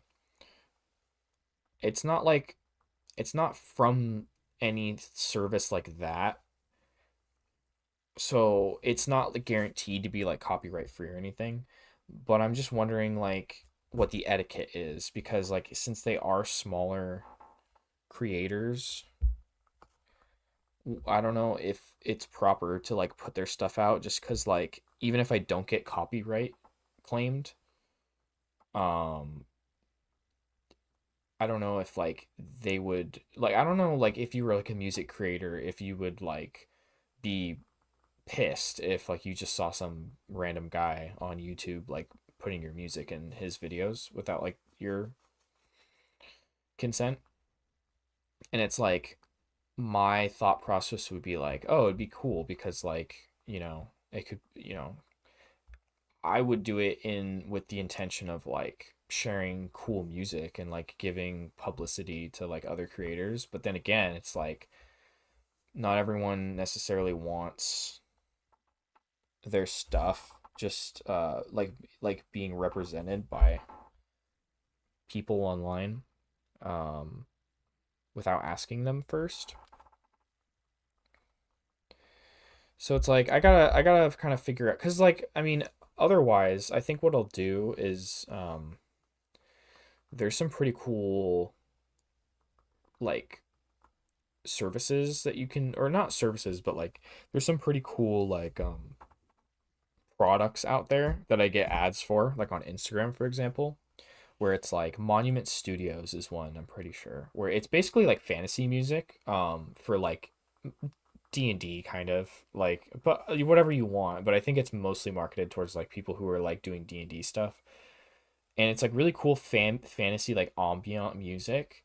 But you just pay for like I don't think it's a subscription. I think it's like a one-time payment, and then you have access to the like the platform, and then you can use their music, and it's like all royalty free. But it's like fantasy themed stuff, and I was thinking of like maybe doing something like that. But I also am thinking like maybe I should wait before spending money at the time. Like if I could find something that's like for free, like for the time being, maybe I'll do that.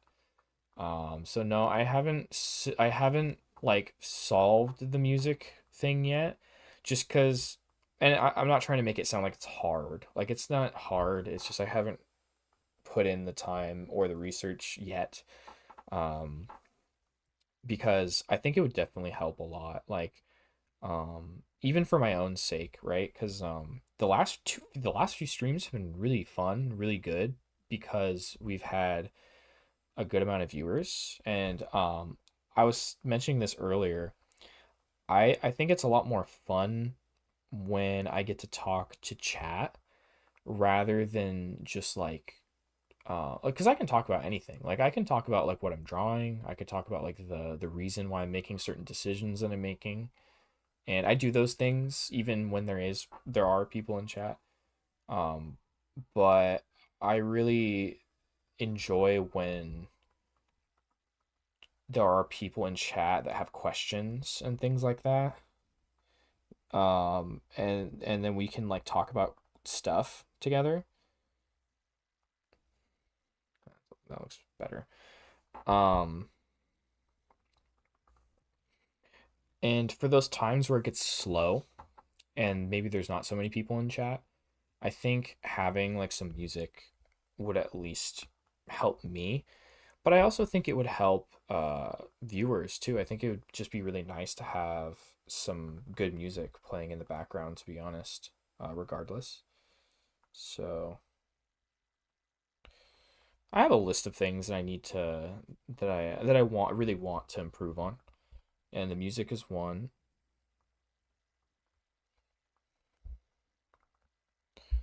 And another one is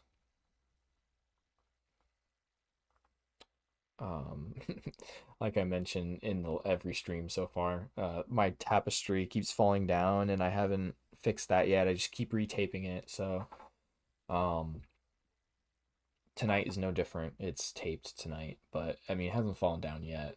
So I used new tape today. So I you know, it's been good for now, but I'm gonna definitely have to make upgrades as I go. So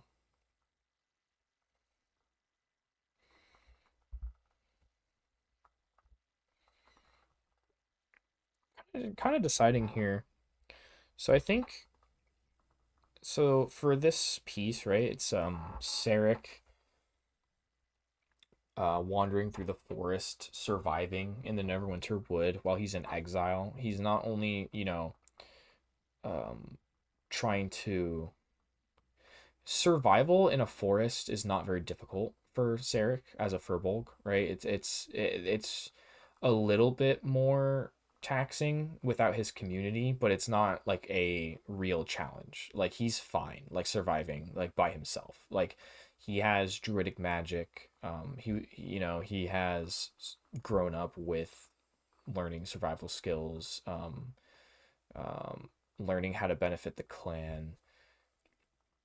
So the challenge isn't really like survival necessarily. Like that part's pretty easy, but he's trying to find himself like in this era. Like he's trying to like understand like, you know, he's grappling with whether the decision that he made was justified.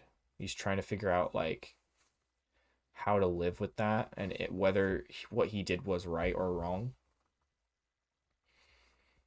And he's also trying to find a new purpose, definitely. And so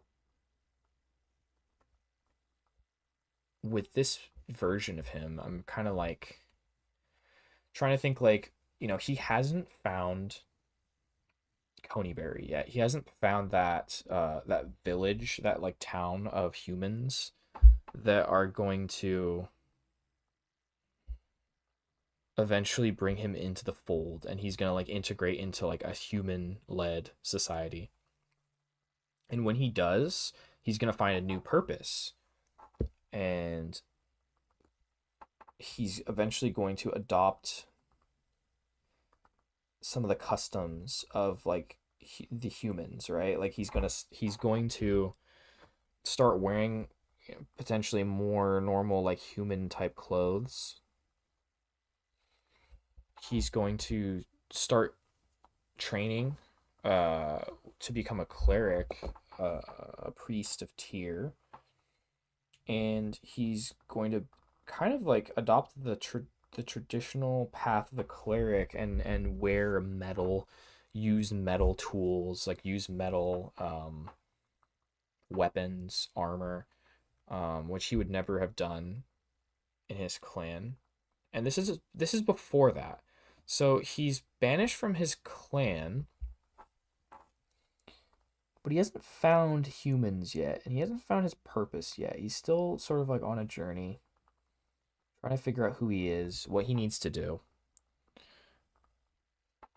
Um, so he wouldn't have metal on him at this point because he hasn't adopted human traditions. He hasn't been like integrated into human society yet. So his garb would be of his traditional people,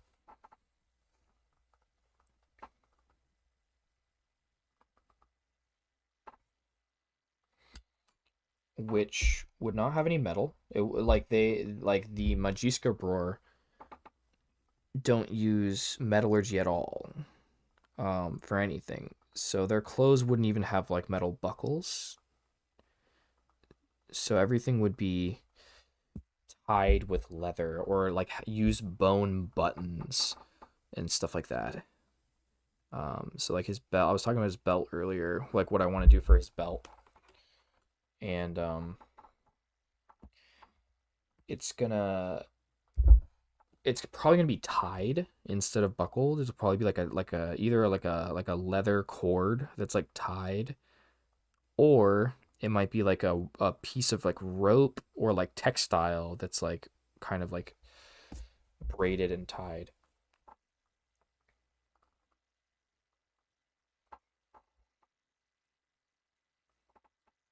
I think the angle's off a little bit there. Um, and yeah, I spent a long time trying to decide what I actually wanted to what kind of clothing I wanted him to be wearing during this for this image, this particular piece, because like I said, survival is not really difficult. That's not the real challenge for him at this point. Um, it's still not wide enough, I don't think. Um, and the Neverwinter wood doesn't really get too like cold, like too cold, and it does rain and it's very humid.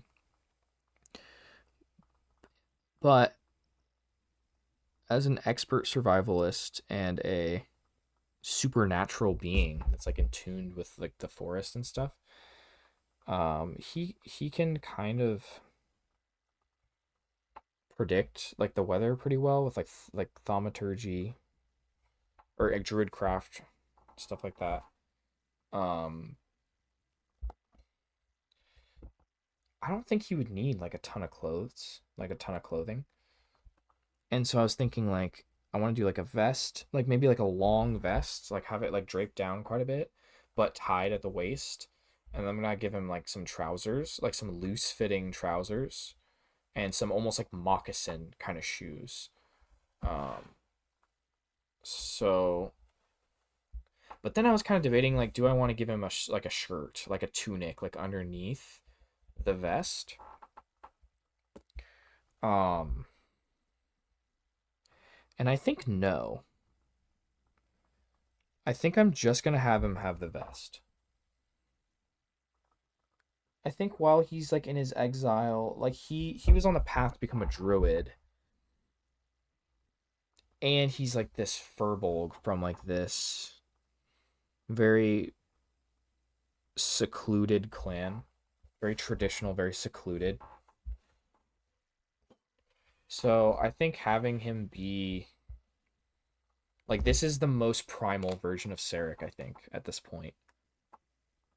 And like when he lives in Coneybury, like once he like comes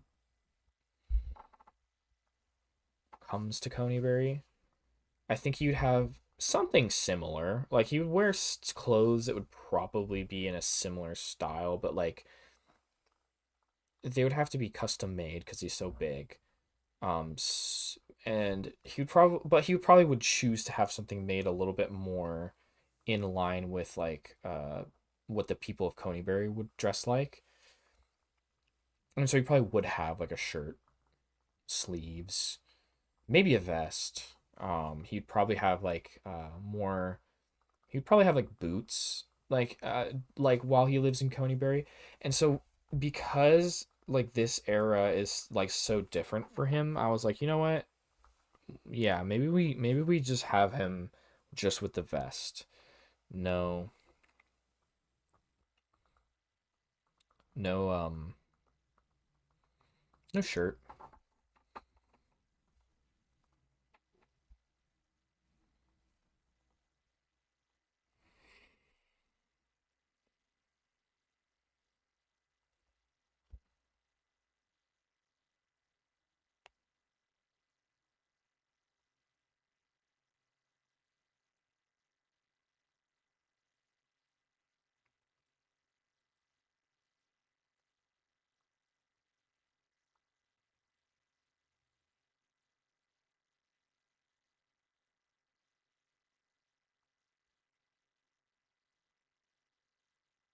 I was just thinking too, like I could have this, I could have it like be separated, like where the back is one piece and then the two front pieces are like completely separate and they don't connect to the back. And then that would kind of like require you to tie it to like keep it together. I kind of connected it here already. And that kind of gives it more of like a traditional vest look. But I could have this come down a little bit more, like so it looks like this is just coming in front. But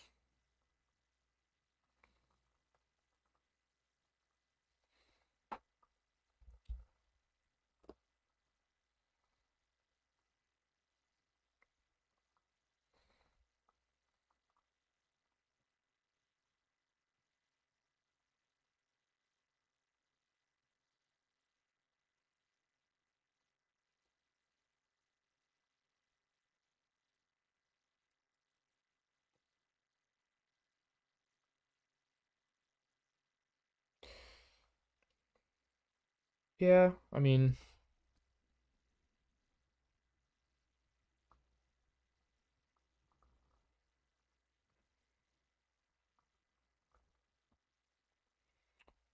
think I mean, I definitely like the way it's coming along, like I said, but I've been a little sort of hesitant on some of my decisions.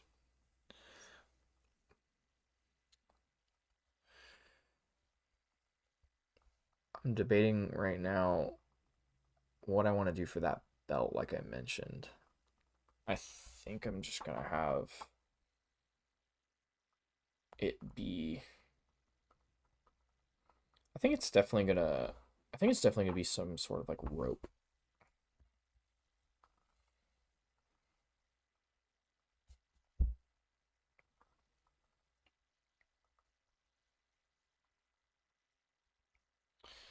And this vestment thing too. Kind of like not sure how I'm really liking the shape of some of this. Like I like that it's loose fitting. Like that's kind of what I was going for, but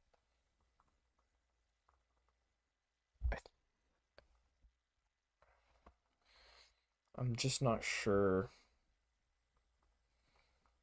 what material, because I said that they were hunter gatherers, and that's mostly true. But then I forgot that I just remembered that there is a very with his clan specifically. There's definitely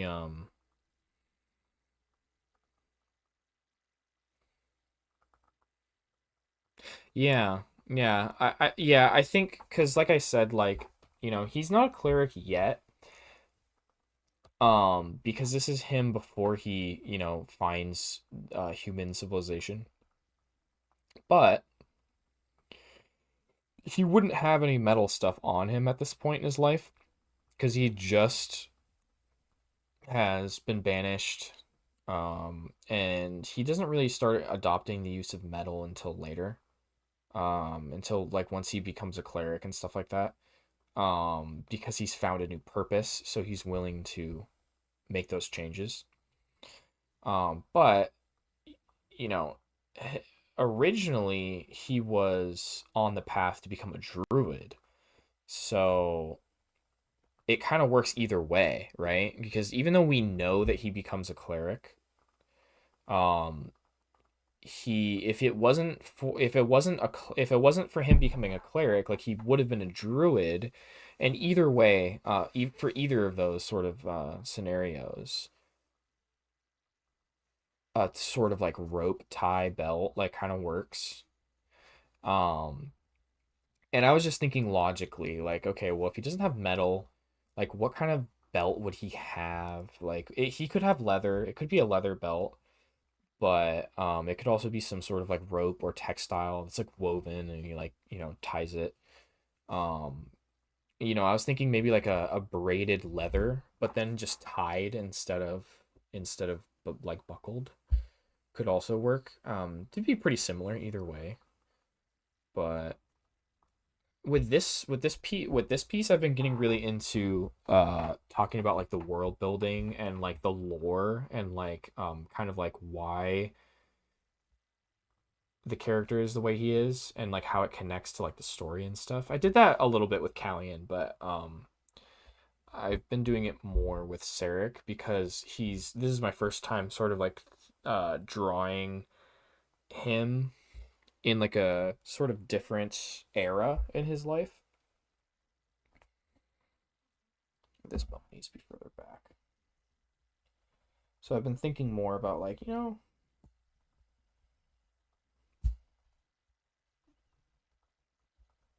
what kind of stuff would he be wearing? And I'm excited to do that kind of with some of the other characters too, because it's it's really cool.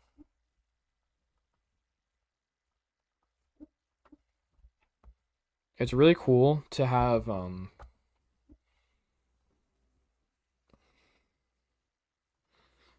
art for your character when you're like playing them. And you're like really getting to know who they are.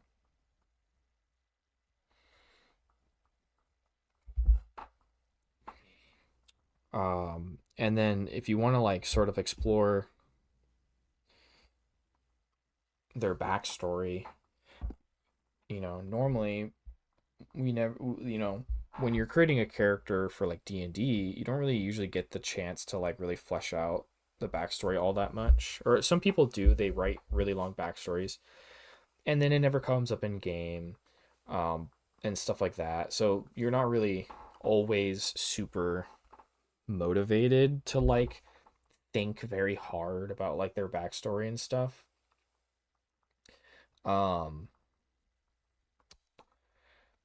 but if you like, if we have the ability to draw, or at least just think about, the character, it could be really cool to like kind of explore some of those other aspects of the backstory.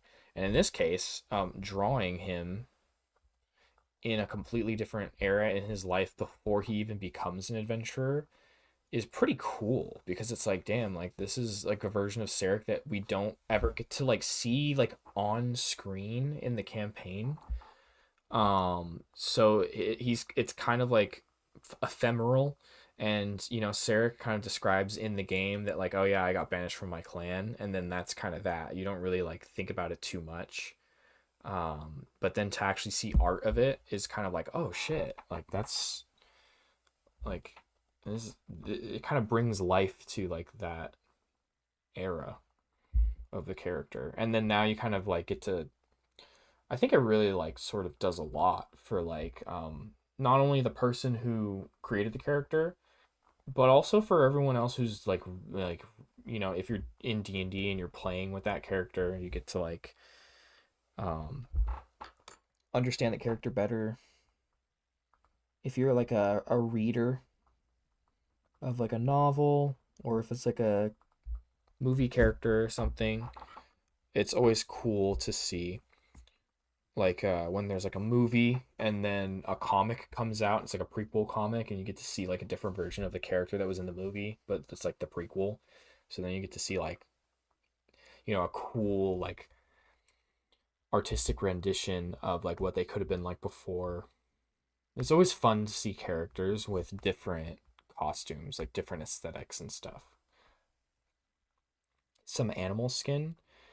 Yeah, I'm thinking like so the Firbolgs are hunter gatherers for the most part. Like they like live so closely in the balance with nature, and also they live in the deep like recesses of the forest. So that being said, like they're not gonna have like a ton of area to farm crops. So they're mostly hunter gatherers. Um, so they definitely would have a lot of leather and a lot of like hide kind of stuff. Despite uh, I think a lot of times it's a little too it's a little too harsh. I think a lot of times fantasy designs use too much leather, but I think in this case, like it makes sense that they would have he would have like a lot of leather. Um,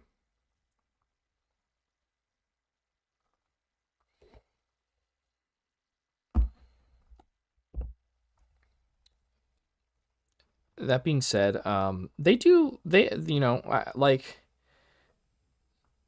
the party in the story hasn't really like doesn't know too much about Sarek's clan yet because you know pretty much most Firbolg clans are pretty much just not known by like humans and stuff like that. Like humans aren't like aware of like most Firbolg clans. And so you guys would have never heard of them before. And Sarek hasn't really had the chance to really like talk about his people. So you guys wouldn't really know too much about him. So I wouldn't get into too many spoilers, but I will say that like they do have like some gardens, and they can definitely like grow things because I mean their whole society is run by druids, right? And all the Firbolgs have an affinity for like a little bit of like druidic magic and stuff like that. And his Sarek's clan leans more into magic than some and spirituality than some of the other Firbolg clans. Like the Bjornabror lean more into like martial traditions and fighting and like being warriors and stuff. Um, and so since they are so tied to like using druidic magic, they definitely do grow things. They can like grow like some crops, some like kind of gardens and stuff like that. Um, but they're definitely not going to be growing like a shit ton of like cotton or like anything like that to like weave like a bunch of like cloth. But then again, he could have like some like wool type like garments that are like made from potentially some sort of like wool like kind of I guess it would be a type of cloth. I think wool is a textile. I think I'm not sure, um, but either way, I'm thinking for him specifically. Like I think I'm gonna give him like some sort of like cloth pants, like trousers. Like I think his trousers are gonna be like wool or like cloth or something like that. Um, because I think leather pants just looks silly. But I think this vest that I'm having him wear could be like an animal like hide vest, and I think I might even throw in some fur. Like but the fur would be like facing inward. So the fur would be like on what's touching the skin, because that's what would actually keep you warmer and it would feel more comfortable. And then the hide part would be on the outside, and then it could be like decorated with like some sort of like etching or patterning of some kind. Um, I'm kind of making slower progress than I thought, but it's been a slow stream, so I haven't been um as like amped up. I haven't been as excited and stuff, so I've been moving slower. Um,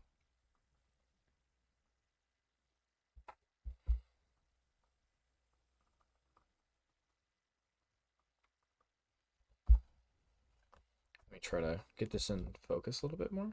There we go. That's a little better. But we did design his pendant, which was fun. A little bit. This is at least one design that we came up with. Because the pendant that he wears is like very important to him personally, and also to the Firbolgs of his clan specifically. Like they like all like it's like a coming of age type thing where each Firbolg who undertakes the path to become a druid would have to carve one of these pendants out of wood. And it has like cultural significance and like spiritual significance. It's not necessarily magical, but it definitely is like very important. And we described it in the campaign, like when we got like when there were some moments where this pendant and like a similar pendant that came from Sarek's father was brought up, and it was important. But we didn't get too much into the nitty gritty in the campaign about like what it looks like too much. We just described it as being made of wood. It was finely carved, and there was runes carved on one side of it that like say something. Like it has like some sort of phrase. And you guys found out that it's the code of the Firbolgs, right? Like the code of honor, basically. So we went through and we kind of designed like what it looked like, and we kind of changed the design from what we were thinking it would look like, because we were thinking like it most likely would be like a rectangle, but then we came up with this idea of like maybe it's like a circle, like a tree of life kind of design, to sort of represent like, the circle sort of represents the cyclical nature of life, of the woods, of nature itself. The roots and the branches are kind of like interwoven, interconnected, sort of showing like the interconnectivity of like all living things and the connectedness within oneself when you're at balance and stuff like that. Um, and then we're talking about how it would be kind of cool if you have this society where druids are the leaders and like the most respected members, and you have to go like in such a society where you have to like go through trials to become a druid, and then you have to carve one of these. The Firbolgs, their clan is put above everything. It's put above the individual, right? Clan first, individual second, for the most part. Um, and but trying to decide here. I think I actually kind of want to not have this connected. I was thinking about it earlier. I think I'm going to do it. I'm going to not have this connected. Small change, I know, but I have to think about these things when I'm drawing. Um, and like the idea of like the clan having a symbol, and the symbol is the tree of life. It's like a tree. It's circular, but then the fact that this type of people, this tribe, this clan of Firbolgs is thanks. They value nature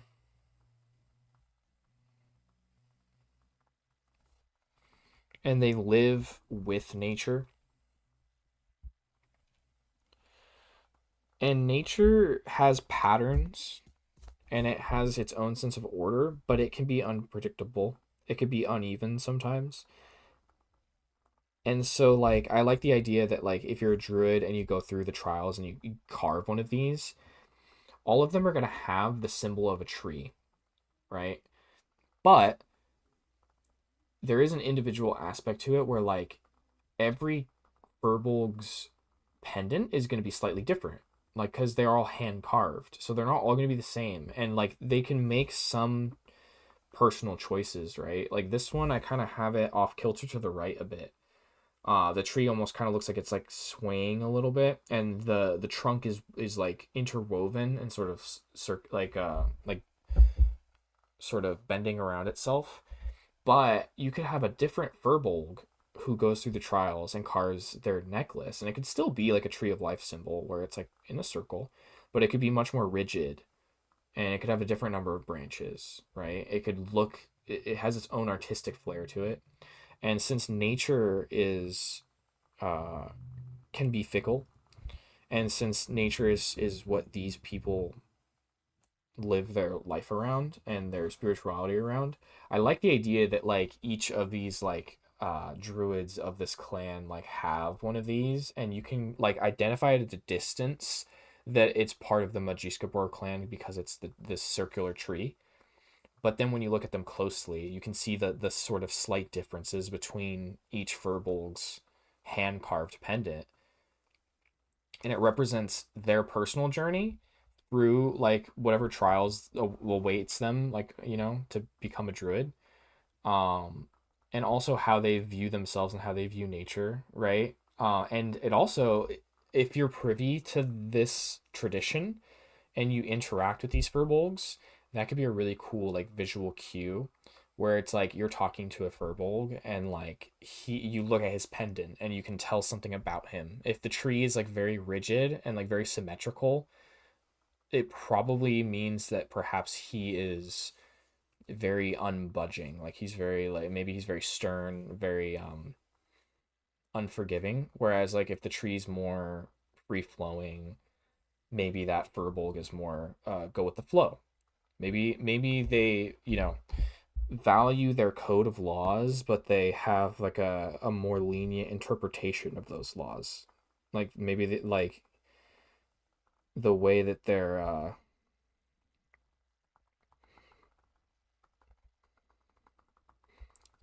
symbol is carved could be like a sort of visual cue for like their personality, while at the same time still representing the clan, still representing nature, still representing their traditions that have to do with like nature and these trees.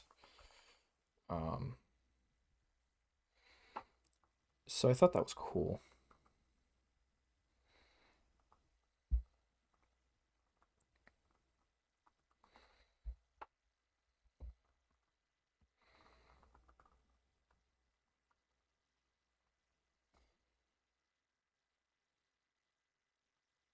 Okay, I think do this.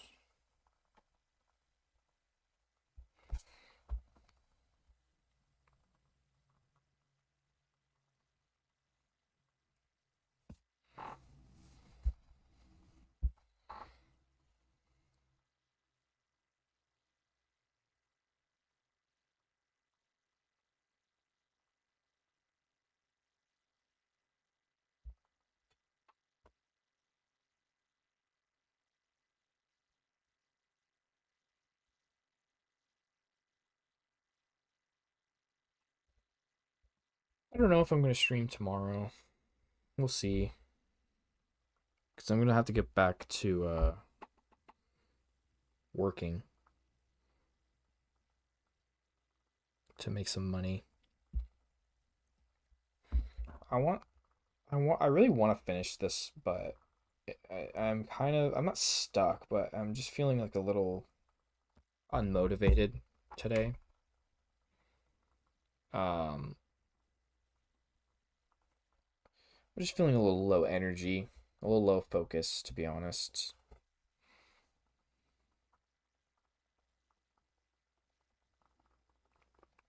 I really, really like how this is coming out.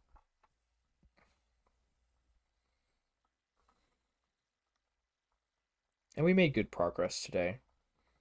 I think anyone who does art kind of like understand that. It's like you have like slow days and you have like really good days sometimes.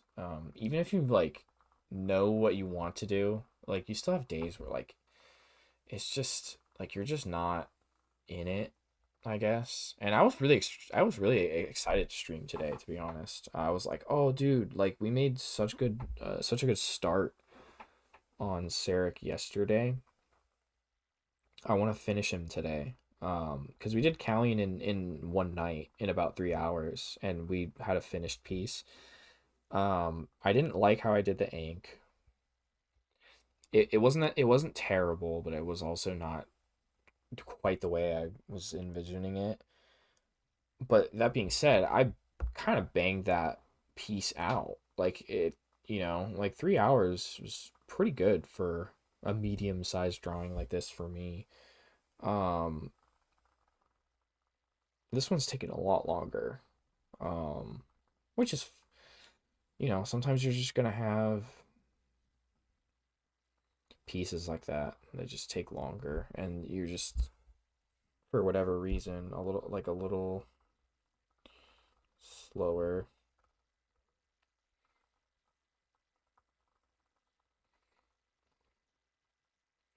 Yeah, I've been streaming a fair amount. Like I streamed.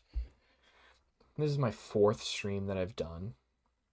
I did one yesterday, or was it yesterday? I'm already starting to forgetting the days. I think it was yesterday. I think it was last night that I started this one. Um,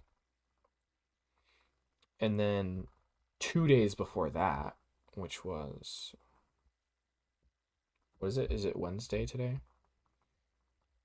So it would have been Sunday, maybe, that I did the Callion one. And I think it was Friday that I did my very first stream on Twitch, and that was just opening magic packs, and that was fun. So I've done 4 streams in the span of a week. So yeah, I guess I have been streaming a lot, huh? I didn't really think about the fact that all my streams have been in one week because I've been having so much fun. Um the streams have been really, really fun. And so it hasn't really felt taxing at all. But I can definitely see the struggle though. Like I will admit, like since it's been really slow today, and the only viewer I had was Noah. I could definitely feel the I could definitely feel the struggle of a lot of people who want to get into streaming. Because when you have no viewers, it's kind of dull. Like it's not so bad for me because like one of the benefits of this type of stream that I'm doing with art is that I get to draw, and I like to draw anyway. Like even when I'm just by myself. Um, I haven't been drawing a lot lately though, and this has been a great way to motivate myself to draw, to have like something for the drawing to go towards, like to go towards the stream, to go towards like the conversations that we have on stream, like about it. to contribute to like other things like that. I'm not saying you need to do that. Like art doesn't need to have like an end goal, like beyond just what it is meant to do, which is like evoke emotion, evoke like a feeling by looking at it. Um, but sometimes it can help with like motivation. If you're not really, if you want to draw, but then you're like, I mean, there's a lot of other things I want to do. Like I want to like play video games, or I want to read a book, or I want to like watch that show that everyone's talking about. It could be um a little bit less enticing to draw sometimes. And like so streaming has been great because it's like, oh, like I can go draw and then I can stream while I'm drawing and then we can talk about it, or we can talk about other stuff. Um and so in that sense, it's not as hard because if I was just playing a game, I guess it would still be fun, like just to play video games and do the same thing. So it's not really that bad, but it's definitely way more fun when you actually have viewers and chatters, for sure. And hey, how are you doing? Don't want to burn out too early? Yeah, it's not that I'm getting burnt out. Like I'm definitely not burnt out. Like I'm just like I will say like tonight hasn't been the greatest. Like it's been fine. Like it hasn't been bad. It just wasn't as fun as like the other streams that I did. Just because like I had more viewers, and more people chatting, so it was just like more fun to stream like the other times. This one has been a lot slower, and it doesn't like demotivate me like at that point, you know what I mean? Because like you're gonna have slow days and you're gonna have really good days, and my thought process is like, since I'm just drawing and having like conversations, like I don't think anyone's gonna feel like they need or want to tune into like every stream, because it's not like we're doing anything like that requires continuity, right? It's just kind of like a vibe. It's like, okay, he's drawing. We're talking about like character design. We're talking about um fantasy stuff, lore, world building. We're talking about like drawing techniques too. And so it's just kind of a vibe, like I feel like to put on and just to talk and watch. I think that's why I think music would help a ton, because like I think the streams are very vibe heavy. Like the content itself is kind of like okay, like like he's pretty good at drawing, like like he's pretty good at like making some characters cool. Like I'm not like teaching anyone anything crazy. It's more so just like a vibe to have on, I think, and to just engage. I think I'm fairly good at like holding a conversation and stuff.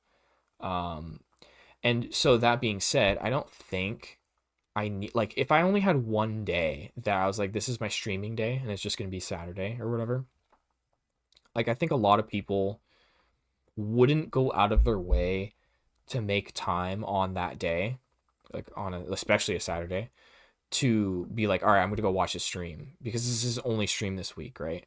So my thought process is it's probably better just to stream as much as possible, and I'm gonna get some people on this day, and some people on this day, and fewer people on this day, but then more people on this day, and that way I think it'll be better because I don't think a lot of people are going to go out of their way like to watch my streams, except for, you guys. I think you guys are definitely cutting out some of your time like to come and watch, which I hugely appreciate.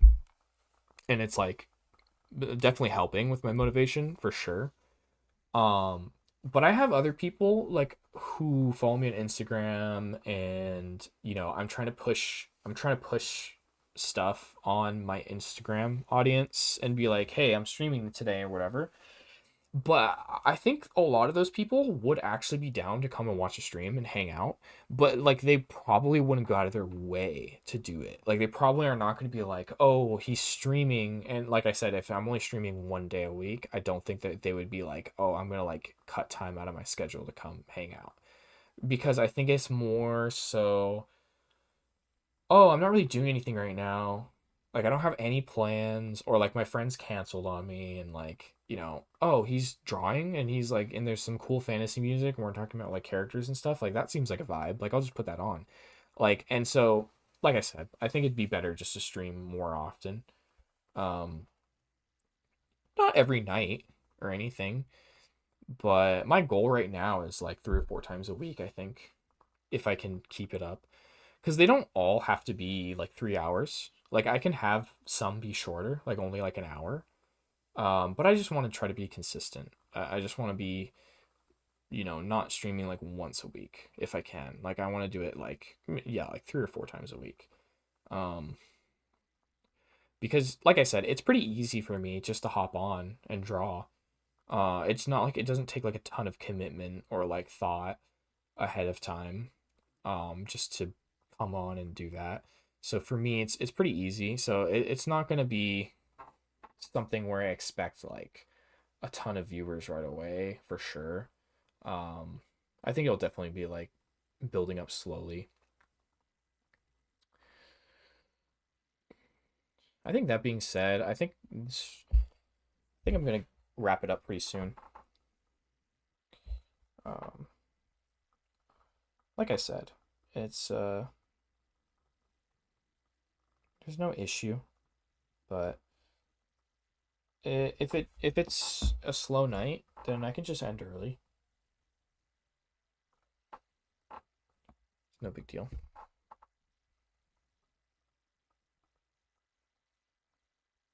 Kind of want to get like some semblance of where this bell is gonna be though.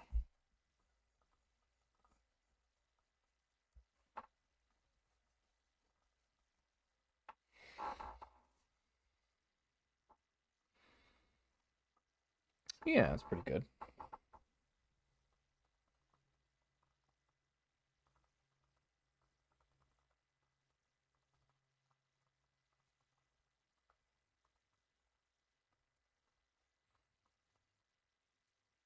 Actually, I don't think that would go like that necessarily. Well, that's probably fine. This is gonna be tied, but I gotta look at a reference for knots for sure. Like I'm not gonna try to like make a knot. Like I mean I could just do the classic like crisscross knot. Like that's not really realistic, but I gotta figure out what an actual knot looks like. For now, since I'm gonna wrap it up tonight, like I might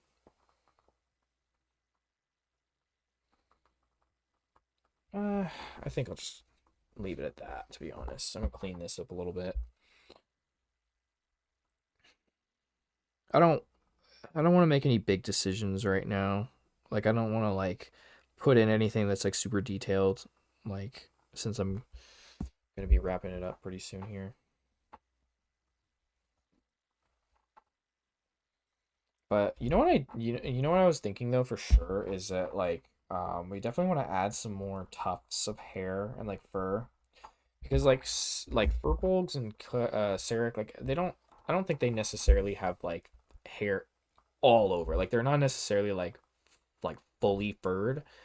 But I think like in areas where normal people would have hair, like on their arms, like a lot of people have hair on their forearms, I think it'd be thicker.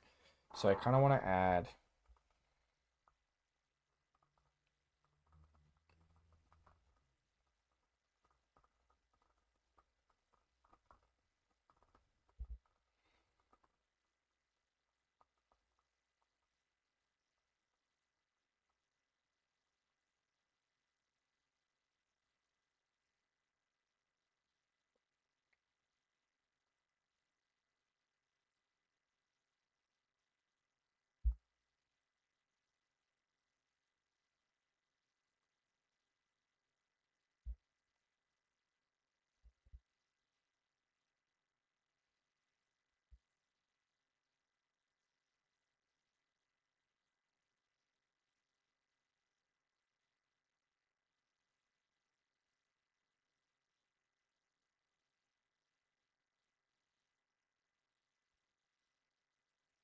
Same thing with like the top of the hand. I have a lot of hair on the top of my hand as well, and so I think a furball would definitely have quite a bit of hair there.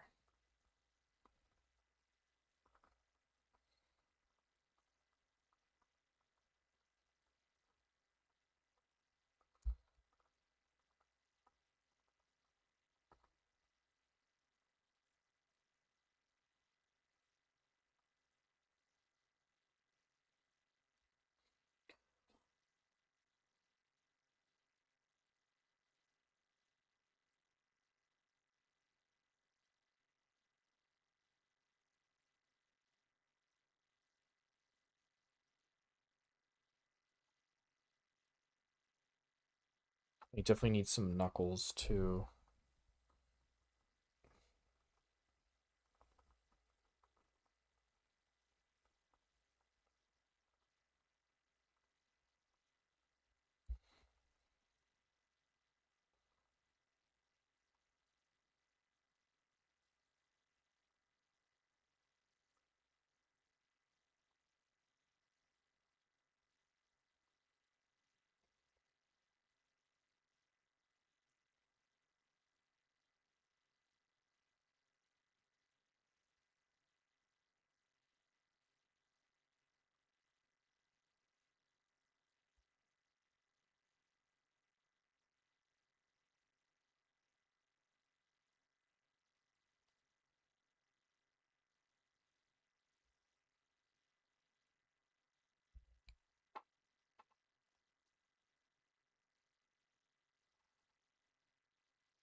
Hey, how's it going? What's up, Victor? Dude, more like a furry bowl because it's not. Yeah. No, I'm just kidding.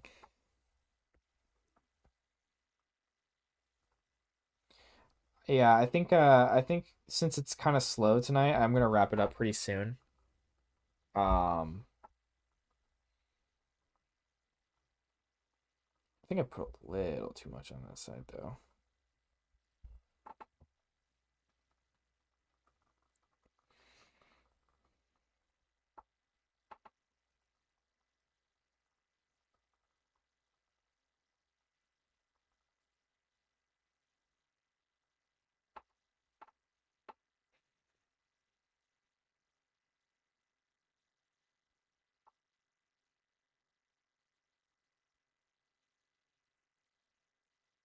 It's also getting late too. I have been actually streaming for a decent amount of time today. I don't want to make it sound like I'm just quitting because I don't have viewers.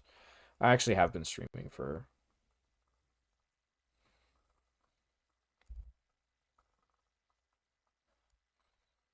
uh thanks, man. Hey, I appreciate you guys. I really appreciate you guys stopping in even for a little bit. Thanks, dude.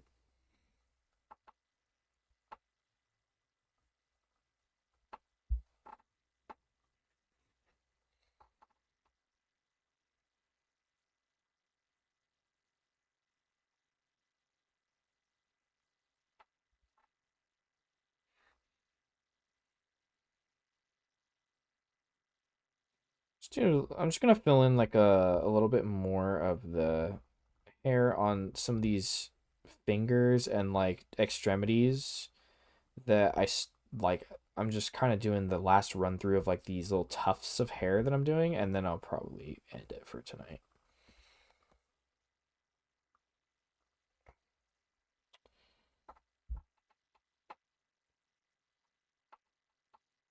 And we definitely want to add in like that part where yeah, like that part right there. There's another one. That. And definitely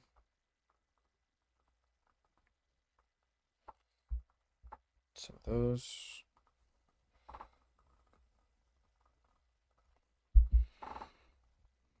I think we'll go in and add some more fur on his upper arms too.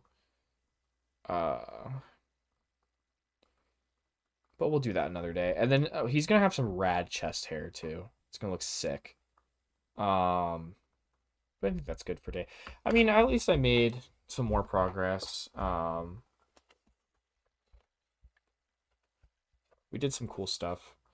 Uh, I changed his ears too, beginning of stream, because I forgot that he doesn't have human ears. He has like pointy like Sylvan ears. So we did that like early on, and his whole head and face just looks really good. Um, and then we added in the pendant, which looks rad. Yes, sir. Have a good night. I will talk to you soon. And I likewise will be getting off and calling it right now. All right, boyos. Have a good night. See you in the next stream.